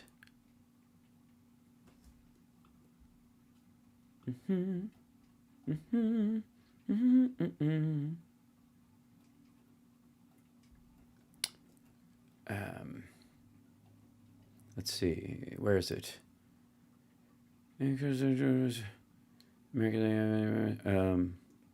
Yeah, that's NBC. I'm going to try to find the ones that they are a little more. Yeah, because there's a bunch of these articles. I'll show you this in a minute.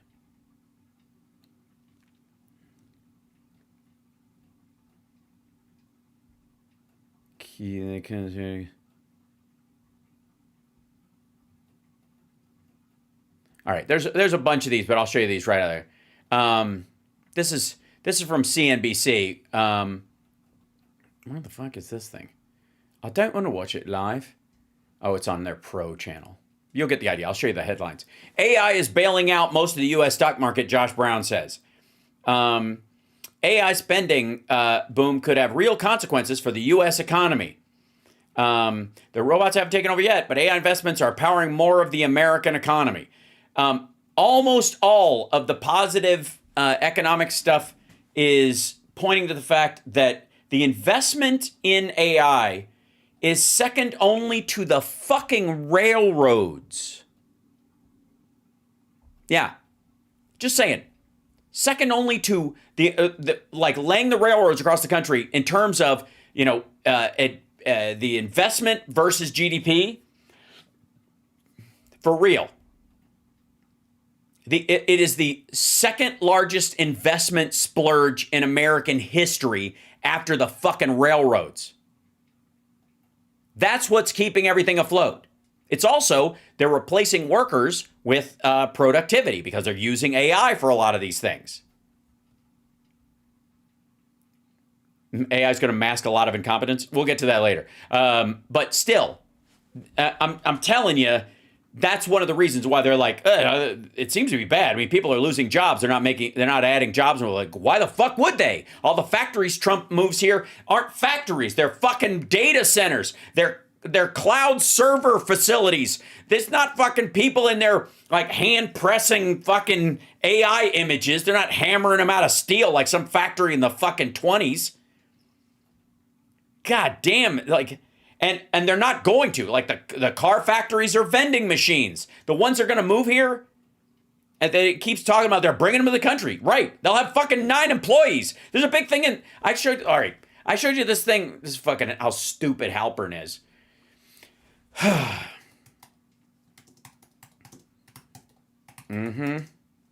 I don't know why people think that manufacturing is the future for jobs of any sort.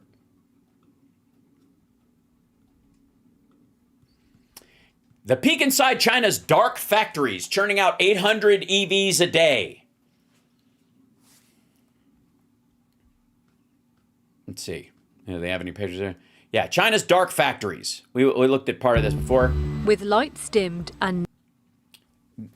They don't have to pay a light bill. You know why? There's no fucking people in there. They only have lights on when they need to clear the space for somebody to come in. They got like those little like motion sensors for people that are like in what would be the walkways. Then unless you see movement in those things and they know what the robots are, they can tell. So they don't go on when those things move. Just when there's another person or another thing moving around in there. A human, a raccoon, it doesn't fucking matter. They're not, these fucking things, like, yeah, here's what Trump thinks factories are like. And this is how, like, China made its, like its bones on the world stage for a long time. Now, no. Our welding workshop, there are more than 800 robots working simultaneously. Here we can achieve almost complete lights out production. Why lights out, you say? Because you don't need any fucking people. China's fully autonomous dark factories. This is the way it's going, people. This is the way manufacturing is going, especially hard goods, cars, any metalwork, prefab homes, all that kind of shit. This is where it's going. It'll take some time in some industries, and some will happen faster than the others.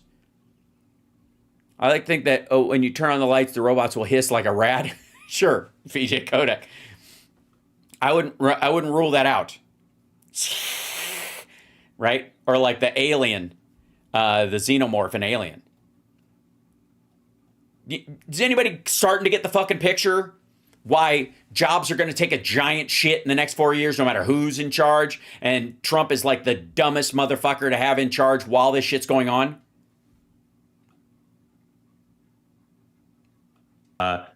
Even some Republicans will say they're not crazy about the president's firing the head of the Bureau of Labor Statistics. Why would that be? But now that's being turned into a metaphor for what a horrible guy Donald Trump is. Donald Trump, says... Because it's indicative. Some inaccurate. Hell, you don't need lights with robots at all, right? I mean, they literally, you could put visual sensors on them that go beyond the light spectrum, infrared essentially. So if or LiDAR, they don't need any light at all. For real, they can just walk around in pitch black. Things quite think of all the energy you'll save regularly, and so now they're attributing that to both him being a huge liar and loss of mental acuity on his yes, it's check and check part, covering it way more than Joe Biden was ever covered. So I don't believe there's a cure for this Trump derangement syndrome.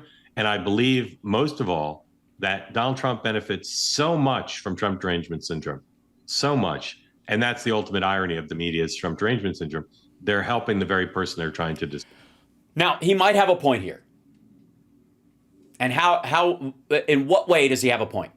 The point is that Trump is so gross and so awful. And apparently you cannot get this through his followers' thick fucking skull. So the media and people who are at odds with Donald Trump will look for continuing evidence. Maybe this will be the thing that breaks through. Instead of just grabbing onto the big ones and hanging on for dear life, they'll go into like he's putting statues up in places, or he says nuclear weapons, like he's building nuclear weapons when he's walking the grounds of the White House and shit like that. All the stuff that he throws out there, they will chase these bones because it isn't us we're trying to convince. We're like, maybe this will get through to you, you stupid motherfuckers. He's crazy. He's an idiot. He's a liar. Here's yet another example. And the reason he can get people to chase these fucking lasers all over the place is because they're trying to get it through the thick skulls of maggots. And I'm here to tell you, you only need one, Epstein. Stick to it, hammer it. They'll never escape from it. They'll never be able to walk out of it. And they're not, and you can't think like you. You can't think this is atrocious. Can't you see it? Because they don't think that way. Then, in many of the cases, the cruelty is the point. So if you get outraged, honest to God, if you get outraged about how immigrants are being treated, they applaud it. When you bring it up, they're like, fucking good, man. That's what we voted for, motherfucker. But if you don't bring it up, they notice that there are nowhere near as many arrests as he said there were going to be. And where's these 25 million fucking illegals running all over the place, right? But if we talk about how terribly he's treating the ones we know about, then to them, that is the lesson. They're like, oh, well, that's the message, rather. That's awesome, right? They support that. So don't think that they're going to be upset the way you are, ever. Find out what they're upset about, hammer that. And in the case of Epstein, it's one of the shared areas. It's both interesting from a true crime perspective, and he's particularly vulnerable on it. Also, Democrats, by and large, are invulnerable on it because we don't give a fuck if people we used to like end up on the list and getting fucking kicked to the curb. I don't care. Fuck them. If I thought they were one way and they turn out to be a pedophile, goodbye. I'm not in a cult. I like the ideas, not the people that represent those ideas or pretend to represent those people in an idea. So don't think that getting upset about what you're upset by and going, how dare you, seeking a balanced outrage from them, don't think that'll help. What happened to the girls? Another great point. Bring that up. Right? He didn't seem to give a shit when he knew Epstein was farming from the local school. He just didn't like they were stealing his prettiest employees that looked like Ivanka. I mean, in the last week, he blew apart their only remaining excuse for his behavior up to that point, the creep idea. Yeah, we like policy, not figureheads. That's exactly right. Hold on, let's try to do this real quick. I'm going to pull some... There was a... There was a...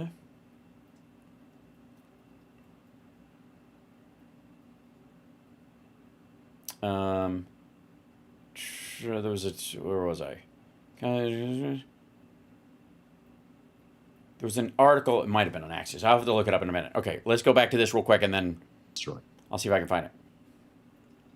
Yeah, and so the Democrat Party, I'm endlessly interested. Democratic.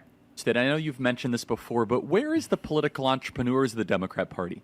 I mean, there's plenty of opportunities. We saw this actually in 2017, 2018. Everyone would be starting new groups, new protest movements. I'm not saying that there's no energy, but I suppose Mamdani's a little bit of a manifestation of this, but they're so obvious. No. He's your fixation. He's not a manifestation of anything. He's there's a multi-tiered thing running, and if he ends up the mayor of New York, he'll have about as much as an effect as de Blasio did. And good on him. They can let him try some pilot programs and that kind of stuff. It's a city mayor. It's not a federal seat. I can't vote on it. Nobody but people who live in New York can vote on it. So who gives a shit? You guys like him because he's brown and you think he's a communist, so you can use him to browbeat the rest of the Democratic Party. I'm not taking the bait, and I'm talking about the people that are running for federal office. Let the New Yorkers handle that conversation. Sure. Meanwhile, explain your love for Matt Gaetz and the fact that you had him on your show all the time, and then explain why then is Epstein a problem? Because, I mean, what it looks like was Matt Gaetz and Joel Greenberg believed themselves to be the natural successors. They were going to fill the gap left by Epstein. Shortfalls they're trying. For example, they've tried a couple very just like low energy, just lackluster attempts to try to win over younger people to come after Turning Point USA. We don't need to waste our money doing that. We don't have to go after them. They're going to leave you because of the Epstein thing. The new ones coming in are going to be confronted by the fact that you are excusing Trump and Epstein, and the ones that you had a hold of are going to be either disenfranchised or flip their vote as they grow up. Yeah. Suppose when you're talking to Democrat operatives, how are they assessing their lack of bottom-up political entrepreneurs? Yeah, it's three things. One is it's just, I don't know if you call it luck, bad luck, whatever, but they just don't have the kind of people like you and others who are both talented content creators and also paid by Russia. And also people. They don't take Russian money to get artificially inflated numbers on their websites and then have the Republican establishment fold in behind it because they can't convince reporters that need to check their sources and their references to make sure they're not printing lies to sell their bullshit. But it's easy with people like Charlie Kirk. People who believe in the cause. You've got the guys at Crooked Media. They're just as likely to take a dump on a presidential candidate of their own party than they are to look for the good. So that's number one, is they just don't have the horses. Number two, again, there's also the Democrats aren't burning any candidates right now as Trump is flaming out himself, and especially as the Senate or the House comes back in September, as the closer we get in the next couple of weeks, especially the 5-day ramp up beforehand, it's going to be Epstein, because that vote's still going to happen. That has not gone away. And so they're still going to have to deal with it then. And they might think they've got a reprieve, and it's going to get worse. Because Trump can't, like I said before, Trump can't release this shit. He cannot release the Epstein evidence. The reason is because no matter how many people he loses, no matter how mad MAGA gets, no matter how upset or what they accuse him of, what's in the actual evidence is worse. So spoiled by having the dominant media on their side. You all rose up in reaction to an absence in the market of voices to be counterposed. Even though the dominant media is nowhere near as powerful as it used to be, even though Biden and Harris have caused a bit of a fissure, it's still every game's a home game for them. And so they just don't have the same incentive. It's so good. The right. Fierce necessity to rise up, because every day they can turn on NBC and open the New York Times website and see their side. And then lastly... Oh, that's because the truth has a liberal bias. That's why. It's, again, back to the absence of ideas. You can build voices and grassroots around tactics and strategy and famous people and, creative ideas like your group does.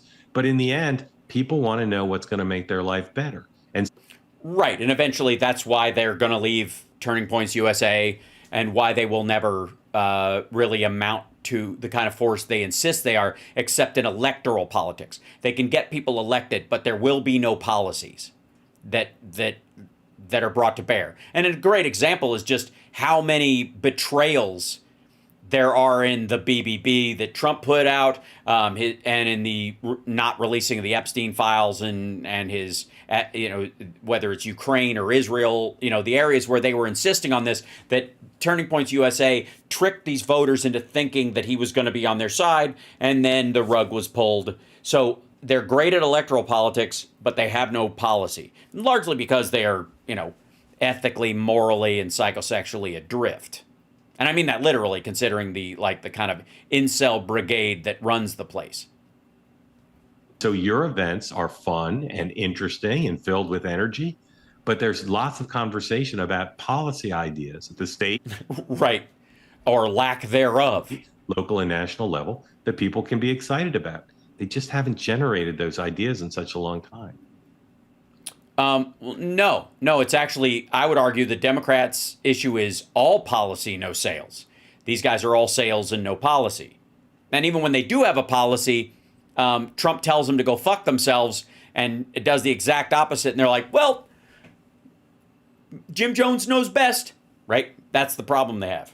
It's such a great point. And Mark, in person, I'd love to explore this topic deeper. Again, this is not just... Yeah, no, this is not just a distraction to not talk about the Epstein files, which it absolutely is. Now, there's one more thing. I'm running out of time. Shit. Let's go to... there were a couple of things. I'm going to do a slap of this. Where is it? Okay. So Vivek Ramaswamy's running for the governor of Ohio because, oh, how the mighty have fallen. And there was a fight after the Cincinnati Jazz Festival, and there was a fight that had racial overtones. There were black people and white people involved. Now, there were black people and white people trying to stop the fight. There were black people and white people pulling people off of other people. There were black people and white people who were trying to make peace around it. But the individuals involved, ended up being a man largely who got into a fight, and a woman who stepped in to try and stop it, and she got beat up. And the people who beat her up have like 5 of them are going to jail for it. As they should. It was really quick, the whole thing, right?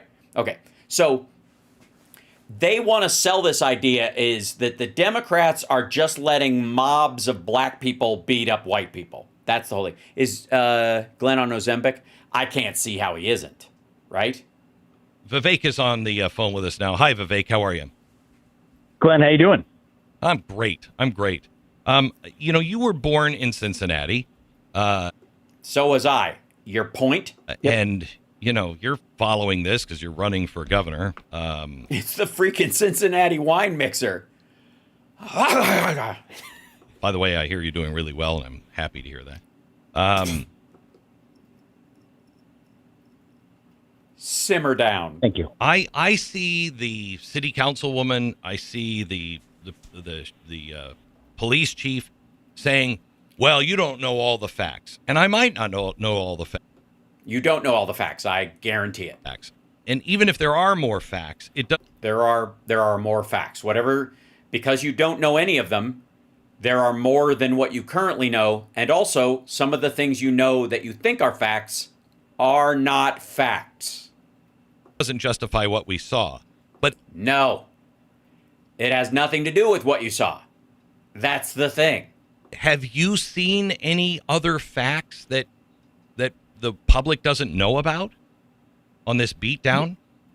Glenn, I think that the basic point is common sense. We should not have everyday hardworking Americans who are afraid to go into their cities, particularly a city like Cincinnati. Yeah, they're not, in general. For fear of being beaten up, for fear of assault. They're not. It was the Jazz Festival. Fear of battery. And I did speak to the victim, Holly, who was assaulted. I spoke to her on Monday. At the time I had spoken to her, one of the things that surprised me is that she said not a single state or local official had even reached out to her at that point in time. And that was on Monday. Oh, you're after kidding. the Friday night. Okay, because there's nothing political about this per se. And also, there's going to be charges. She's a witness in a case. So there's a good reason why they would not contact her, as they wouldn't contact, in most cases, the victims of a crime that was so visible. It's one thing if, like, we don't know who the killer is and we're looking for him, or we don't know who the assaulter is, or the robber is, or the rapist is, or whatever, and you might talk to the victim in that situation. But if you know it's on video or whatever, then you just let it play out in the courts first. Of the incident, which was remarkable. And I reached out because we wanted to be helpful in any way. I mean, I saw... You can't. She had some neck injuries. My wife, Apurva, is one of the top throat surgeons in the country here in Ohio. So you did not call her up and offer throat surgery. I want to see how we could help, but I was surprised that... No, you didn't. You wanted to call her so you could tell people like Glenn Beck that you called her. Frankly, not a single public official at the city level or the state level. Nope. Police officers, the DA... the prosecutor, they've all contacted her, and they are city officials, motherfucker. Had even reached out, and I can see why, in part because there is a culture of... DEFCON 5! Oh, come on now, that ain't even bullshit. That's horse shit. Fear around these issues relating to violence and urban crime in particular. In Cincinnati, so I grew up there, as you said, I was born and raised in Cincinnati. Lived my first 18 years of my life there. Went to public schools through 8th grade. Public schools where there was frequently, fights and stuff breaking out. I went to a Catholic high school for high school after that. And I will tell you, a number of the people I went to... Dear God, man. It's Cincinnati. Stop it.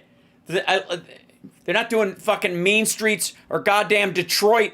Like, what the hell's wrong with you? Hold on. Where's this thing? Get over here. Hold on. Get it over here. School with. Grade school, high school, who still live in Cincinnati. I live in Columbus now, but they're in Cincinnati, reach out and said, thank you for saying something about this because we've noticed this issue. There is a culture of fear in our city. Wait, sorry. So let me get this straight. Republican voters in Cincinnati have called you and said, basically, we're worried a bit about the black people around here. No shit. There's also fear of people being able to go to the city without the risk of violent crime. I think the risk for the stats right now, sadly, are 1 in 137 is your chance of being a victim of violent crime in Cincinnati. So my view is I don't... Hold on.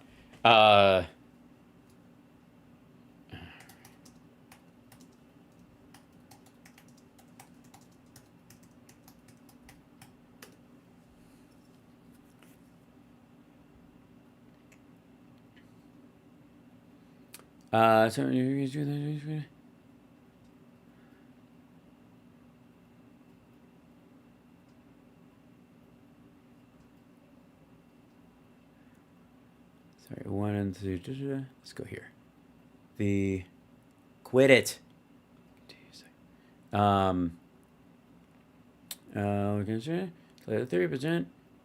August 3, 500 according to Cincinnati. Property crime. People shot in Cincinnati is down 20. Okay, there we go. So this is, if I may, is crime up in Cincinnati? Here's what the data shows. This is August 4th. The recent viral video of the fight, overall crime is down year to date. Violent crime has increased in the downtown area, including a 50% rise in robberies. Cincinnati's homicide and shooting incident rates are currently higher than those of New York City and Chicago. That's usually a volume issue too. And the local area gun laws will lower it. Also, technically speaking, parts of the most violent parts of, quote, Chicago are in Chicagoland. And New York City also, sometimes they exclude parts of Jersey and the boroughs, which you wouldn't do if you were just saying, I live in this area. Okay. But, okay. Cincinnati has become central to the national debate about criminal justice. A lot of large discussion touches of issues raised in Elon Musk and Donald Trump Jr. weighed in, blah, blah, blah. Vivek Ramaswamy is scheduled to hold a town hall in Riverside. Overall, crime in Cincinnati is slightly up. This is, although it looks like slightly down. This is total reported in Cincinnati. This is August 4th to December 31st. This is, okay, so we're not in the bottom half of the year at this point. It's lower than 2023 and 2022 for this part of the year. So up slightly from last year, but down significantly from 22 and 23. Okay. As of August 3rd, the violent crime is shown citywide compared to last year, but a reduction of 2%. Violent crime is about 7%. Violent crime has spiked in the downtown over the Rhine. At the end of July, there have been 5 homicides in the over the Rhine compared to 2 during the same period last year. 5 compared to 2. That's 5 compared to 2. Again, are we talking about a percentage change when it's in the high double digits or 3-digit area, which would be a significant loss of life? No. Is every murder a sad situation? And yes, absolutely. Okay, so downtown has seen a 50% increase in robberies from 24 to 36 and 46% in aggravated assaults from 16 to 23. Violent crime reported there. That's that. Okay. Property crime is slightly elevated compared to last year, driven by thefts from vehicles. A significant number of vehicles are being broken into by thieves looking for guns. It's local Ohio people leaving guns in their cars. Awesome. The number of people who have been shot in Cincinnati is down nearly 25% compared to last year. Cincinnati police and the city government have focused on reducing shootings, particularly among juveniles, for years. That's significant. There you go. And that's going as trending in the same direction. What's being done? There have been discussions of curfews for teens, although many of the high-profile crime incidents, including the downtown fight, did not involve juveniles. Yes, these were old, drunk fuckers. In 2023, the police and union warned Cincinnati City Council that without drastic action, staffing would plummet at police. Okay, is crime worse in Cincinnati than New York? Okay. Has threatened to ask the feds to halt funds to Cincinnati if Mayor Aftad Parevel couldn't figure out the crime problem in 30 days. Radical judges, great levels of chaos. None of these people were still on the street after being fucking paroled that I'm aware of. It's hard to compare violent crime statistics between city. Columbus, for example, has an urban core similar to Cincinnati's, but has annexed nearly all of Franklin County. This can be a drastic effect on crime rates, right? That's what I was saying about the outlying area. Cincinnati's crime rate this year for January, worse in some ways than those of Chicago or New York and better in others. Cincinnati has a worse homicide rate and shooting incident rate of the 3 cities. New York is reporting its lowest on record for homicides and shootings. The 3 cities, but you wouldn't, from that shooting in that building, the mass shooter dude, you'd think that New York was Fear City 1976 again. The 3 cities have comparable rates of robberies. However, New York City has a far higher rate of aggravated assault, which it labels as a felony assault. New York had 16,226 felony assaults compared to Cincinnati's 392. There you go. There's the Cincinnati is the blue, and that, or the black rather. Blue is New York City. Light blue is Chicago. And this is per 100,000 residents, so per capita, as it were. Yeah, that's it. So again, this sounds like, I don't know about you, but this sounds like to me them taking a local one-off circumstance, however horrible and stupid and gross it possibly is. And definitely the attack on that woman was unprovoked and wrong, and everybody who was engaged in it should go to jail. I don't care about their skin color. Doesn't matter. There was no, situation where any of that was warranted. Silly. It's one of the reasons why they're talking about the woman, but they're not talking about the dude, because that dude was the white guy, was drunk and hit somebody first, and then there was a bigger fight and other people joined in. That's, that even then it's a fight between 2 people. So everybody else should have called cops or security or whoever was around. But the woman had nothing to do with it. She was trying to break it up, got caught up and was grievously injured. That's wrong. Everybody involved, go to jail. Okay. That's an anecdotal situation, happens all over the place. Again, Ohio being a red state, so these people can fuck off. But what they're trying to do, and I want to be clear about this, what Glenn Beck and Vivek Ramaswamy are desperately trying to do right now is not talk about the Epstein files. That's what this is. They are, whether it's this or the fucking Sweeney jeans ad, and to that I say a resounding no. Fuck off.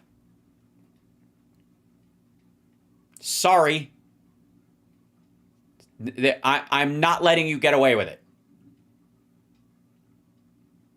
It has nothing to do with it. No value whatsoever. Yeah, Shapiro did it too. Absolutely. Yeah, I think I pulled that one, CSL, but we'll never get through it because it was so long. Oh, yeah, I clicked away from it.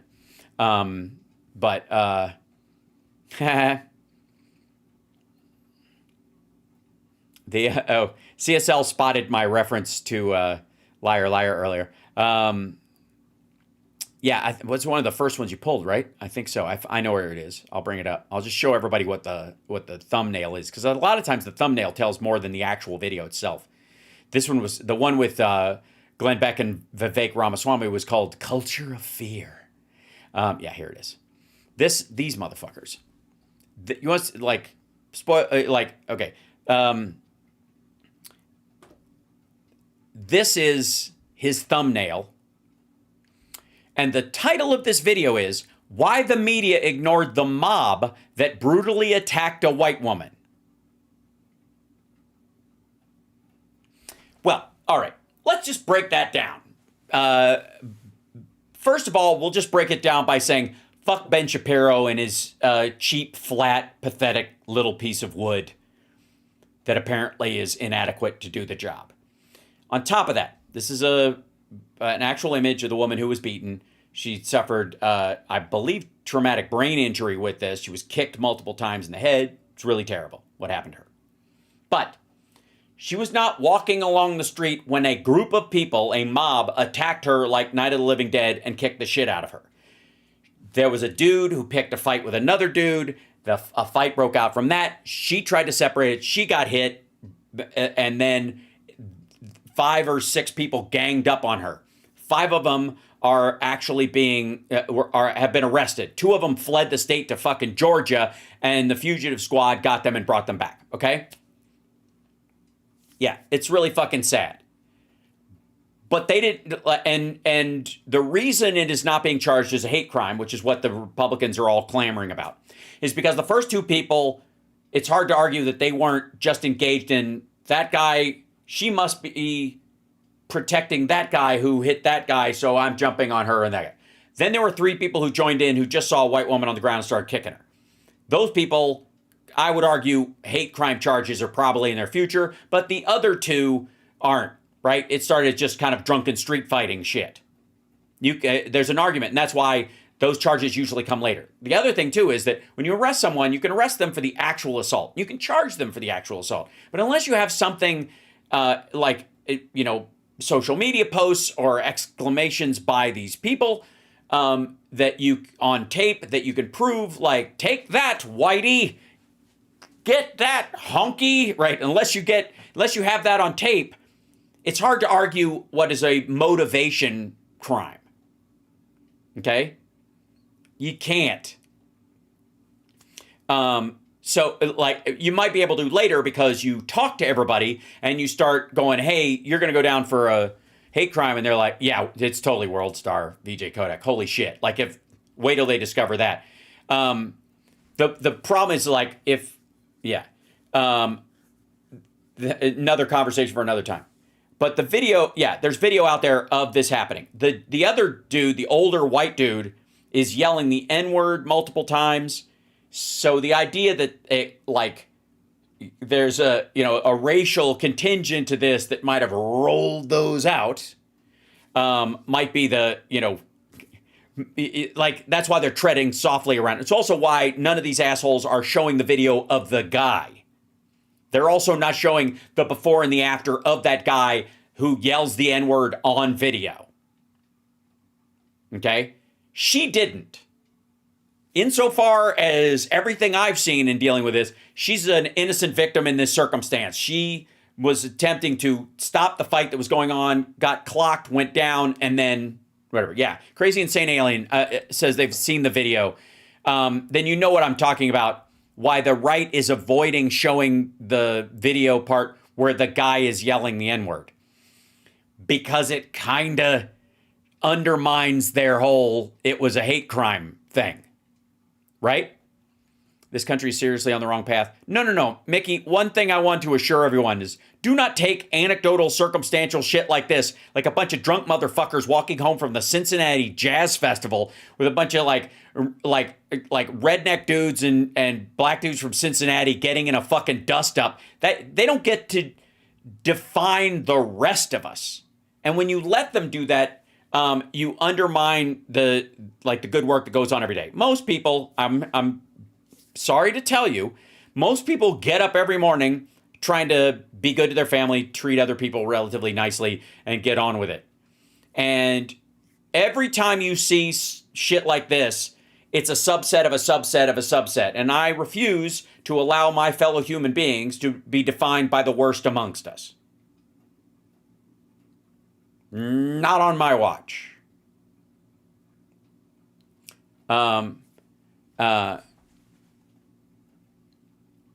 Meanwhile, there's a crazy video of a black truck driver getting ganged on like it's 1845, while a sheriff is hitting his dog. Yes, exactly. They're not going to show any kind of compensatory or balancing. They just jumped on this, and why are they jumping on it? Why this? Why now? Besides, they were like, oh, thank God, something to race bait on. Why are they doing it? Because anything not to talk about the Epstein files and move on from them. And I'm sorry, I'm not going to let them. I'm not going to let them denigrate my fellow human beings by associating the worst among us with the rest of them, no matter what age, group, race, drunk or sober. I don't give a fuck. Most of the people, you'll be shocked to know, most of the people who went to the Cincinnati Jazz Festival were a mix of black and white people in large groups walking around, went to their cars after, and drove home safely. All but 20 of them out of whatever, 1,500 fucking people or 3,000 people. 7 of them did something. I'm sorry. I am not going to let that define the rest of humanity. I feel it's mathematically inappropriate. No, that's not a wedding band. It would be on the wrong hand. It's my aura ring. I just move it around because I usually wear it on my index finger over here because it fits the best, but I can't play guitar with it on this one. So I have a habit of rotating it back and forth to this finger, or it doesn't really fit on this index finger very well. So that's why. Yeah. So there you go. So yeah, it's really crucial. They are trying to pull attention any way they can. And this is how desperate they are. This motherfucker, little Benny Flatwood over here, is trying to take something that happened to this woman that was wrong, that was in one case just a horrible act of assault and violence, and in the case of at least 3 of the other people involved, an act of racism against her. He wants to co-opt what happened to her and use it, like basically cut her skin off and wear it over himself to hide the fact that he is shepherding through Donald Trump, who was Jeffrey Epstein's wingman. That's why. They don't give a fuck. I think this is the same thing I see with people who allegedly care about Gaza and the Palestinians, but show it by not shutting up about Israel, not solving it on the other end as well, or recognizing that like Hamas is a violent organization and does terrible, terrible things even to their own people, and letting them run things would just make it worse for the people that are there anyways, right? They don't want to discuss that at all. In the same way that they're looking at that conflict, it eats up all of their bandwidth, and they couldn't give a rat fuck about Sudan. Again, more people have died in the war in Sudan in the last couple of years than in the Israeli-Palestinian conflict. Shrug. Now, there's a bunch of people who shrug because it's an African nation and they're kind of a generalized racism because fuck them. There's also a mix of folks that are allegedly on our side, right? Hamas held Palestinians hostage since 2005. You're goddamn right. There's people that are allegedly on our side who don't give a shit about Sudan because there's no Jews involved, frankly. No Jews to blame. Because that's the only thing that interests them. If it was the Jordan-Palestinian conflict, like if the fight was between the country of Jordan and the Palestinian territories, do you think any of them would give a fuck? You know how I know? Because they didn't give a fuck when, like about the Yemen split between the Houthis controlled areas and the Yemeni government. So what's the difference? What's the difference? Does Yemen have the right to that land, or does the Houthis over the controlled area? And if the Houthis are killing Yemenis because they don't think they think they're Saudis that took over the top of their country. Is anybody walking around with a fucking free the Houthi territories? No. Right. It isn't the Jews, it's the fucking government in Israel. I agree, Thomas, but that's the point I'm making. Wouldn't you argue the same thing about the Yemeni government versus the Houthis? Or what the Islamist, Ayatollah regime did to the Iranians, to the Persians in that area, who were not Arab, right? Don't care about that. Why not? Is it because the governments in those situations aren't, or the group acting back aren't doing violence on the civilian populations of both groups equally? Nope. It's because ain't no Jews involved. Feel free to at me. Because sometimes they just write it the fuck off.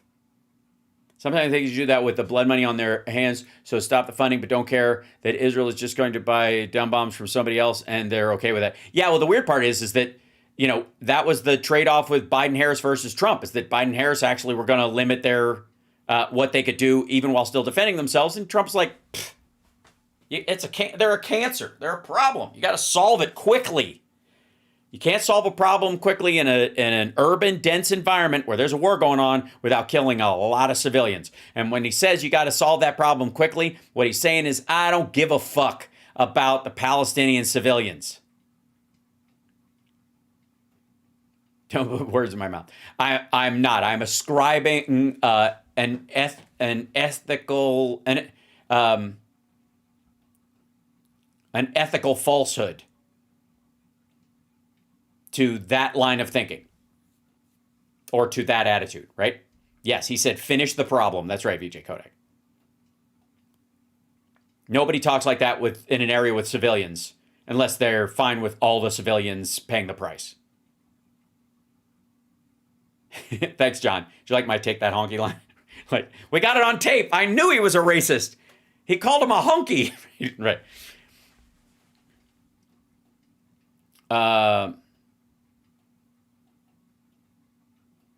As a fact, someone is getting in trouble right now for sending arms Biden didn't approve of. I still have to verify this or. Yeah.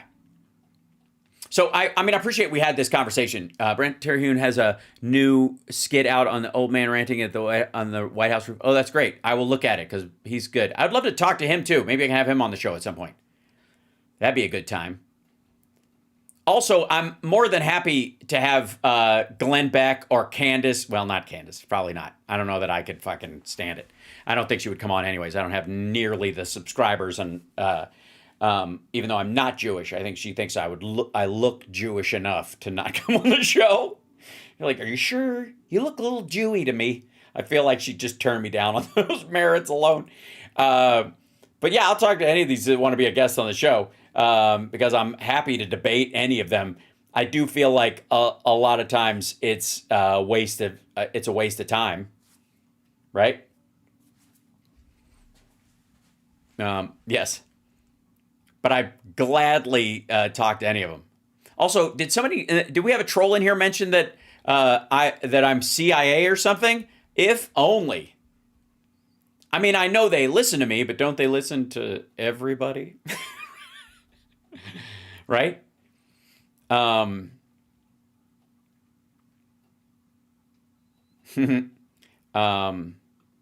Sorry. One more thing, and then I'll let you guys go.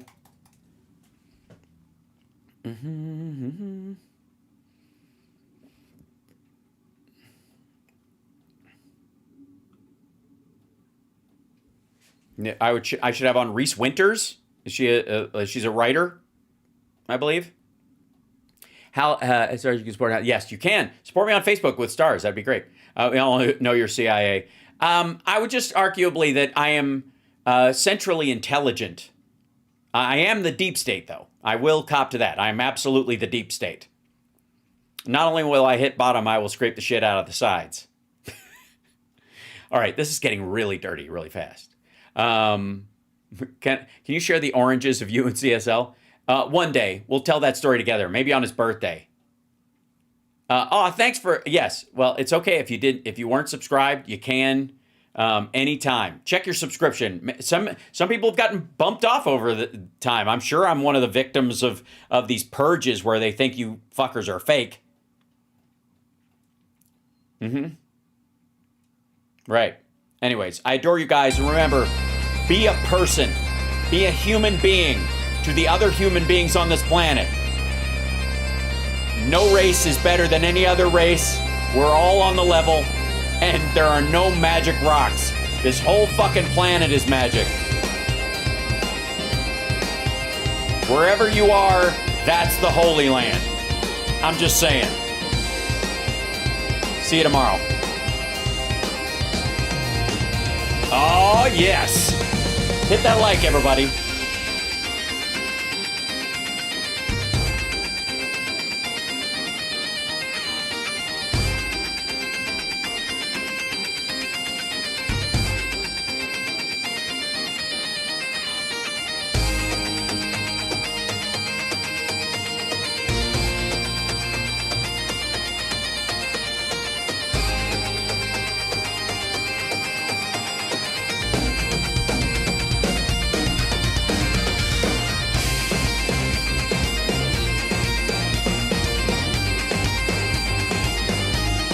Okay, there we go. The credits should be rolling now. Yay, they worked.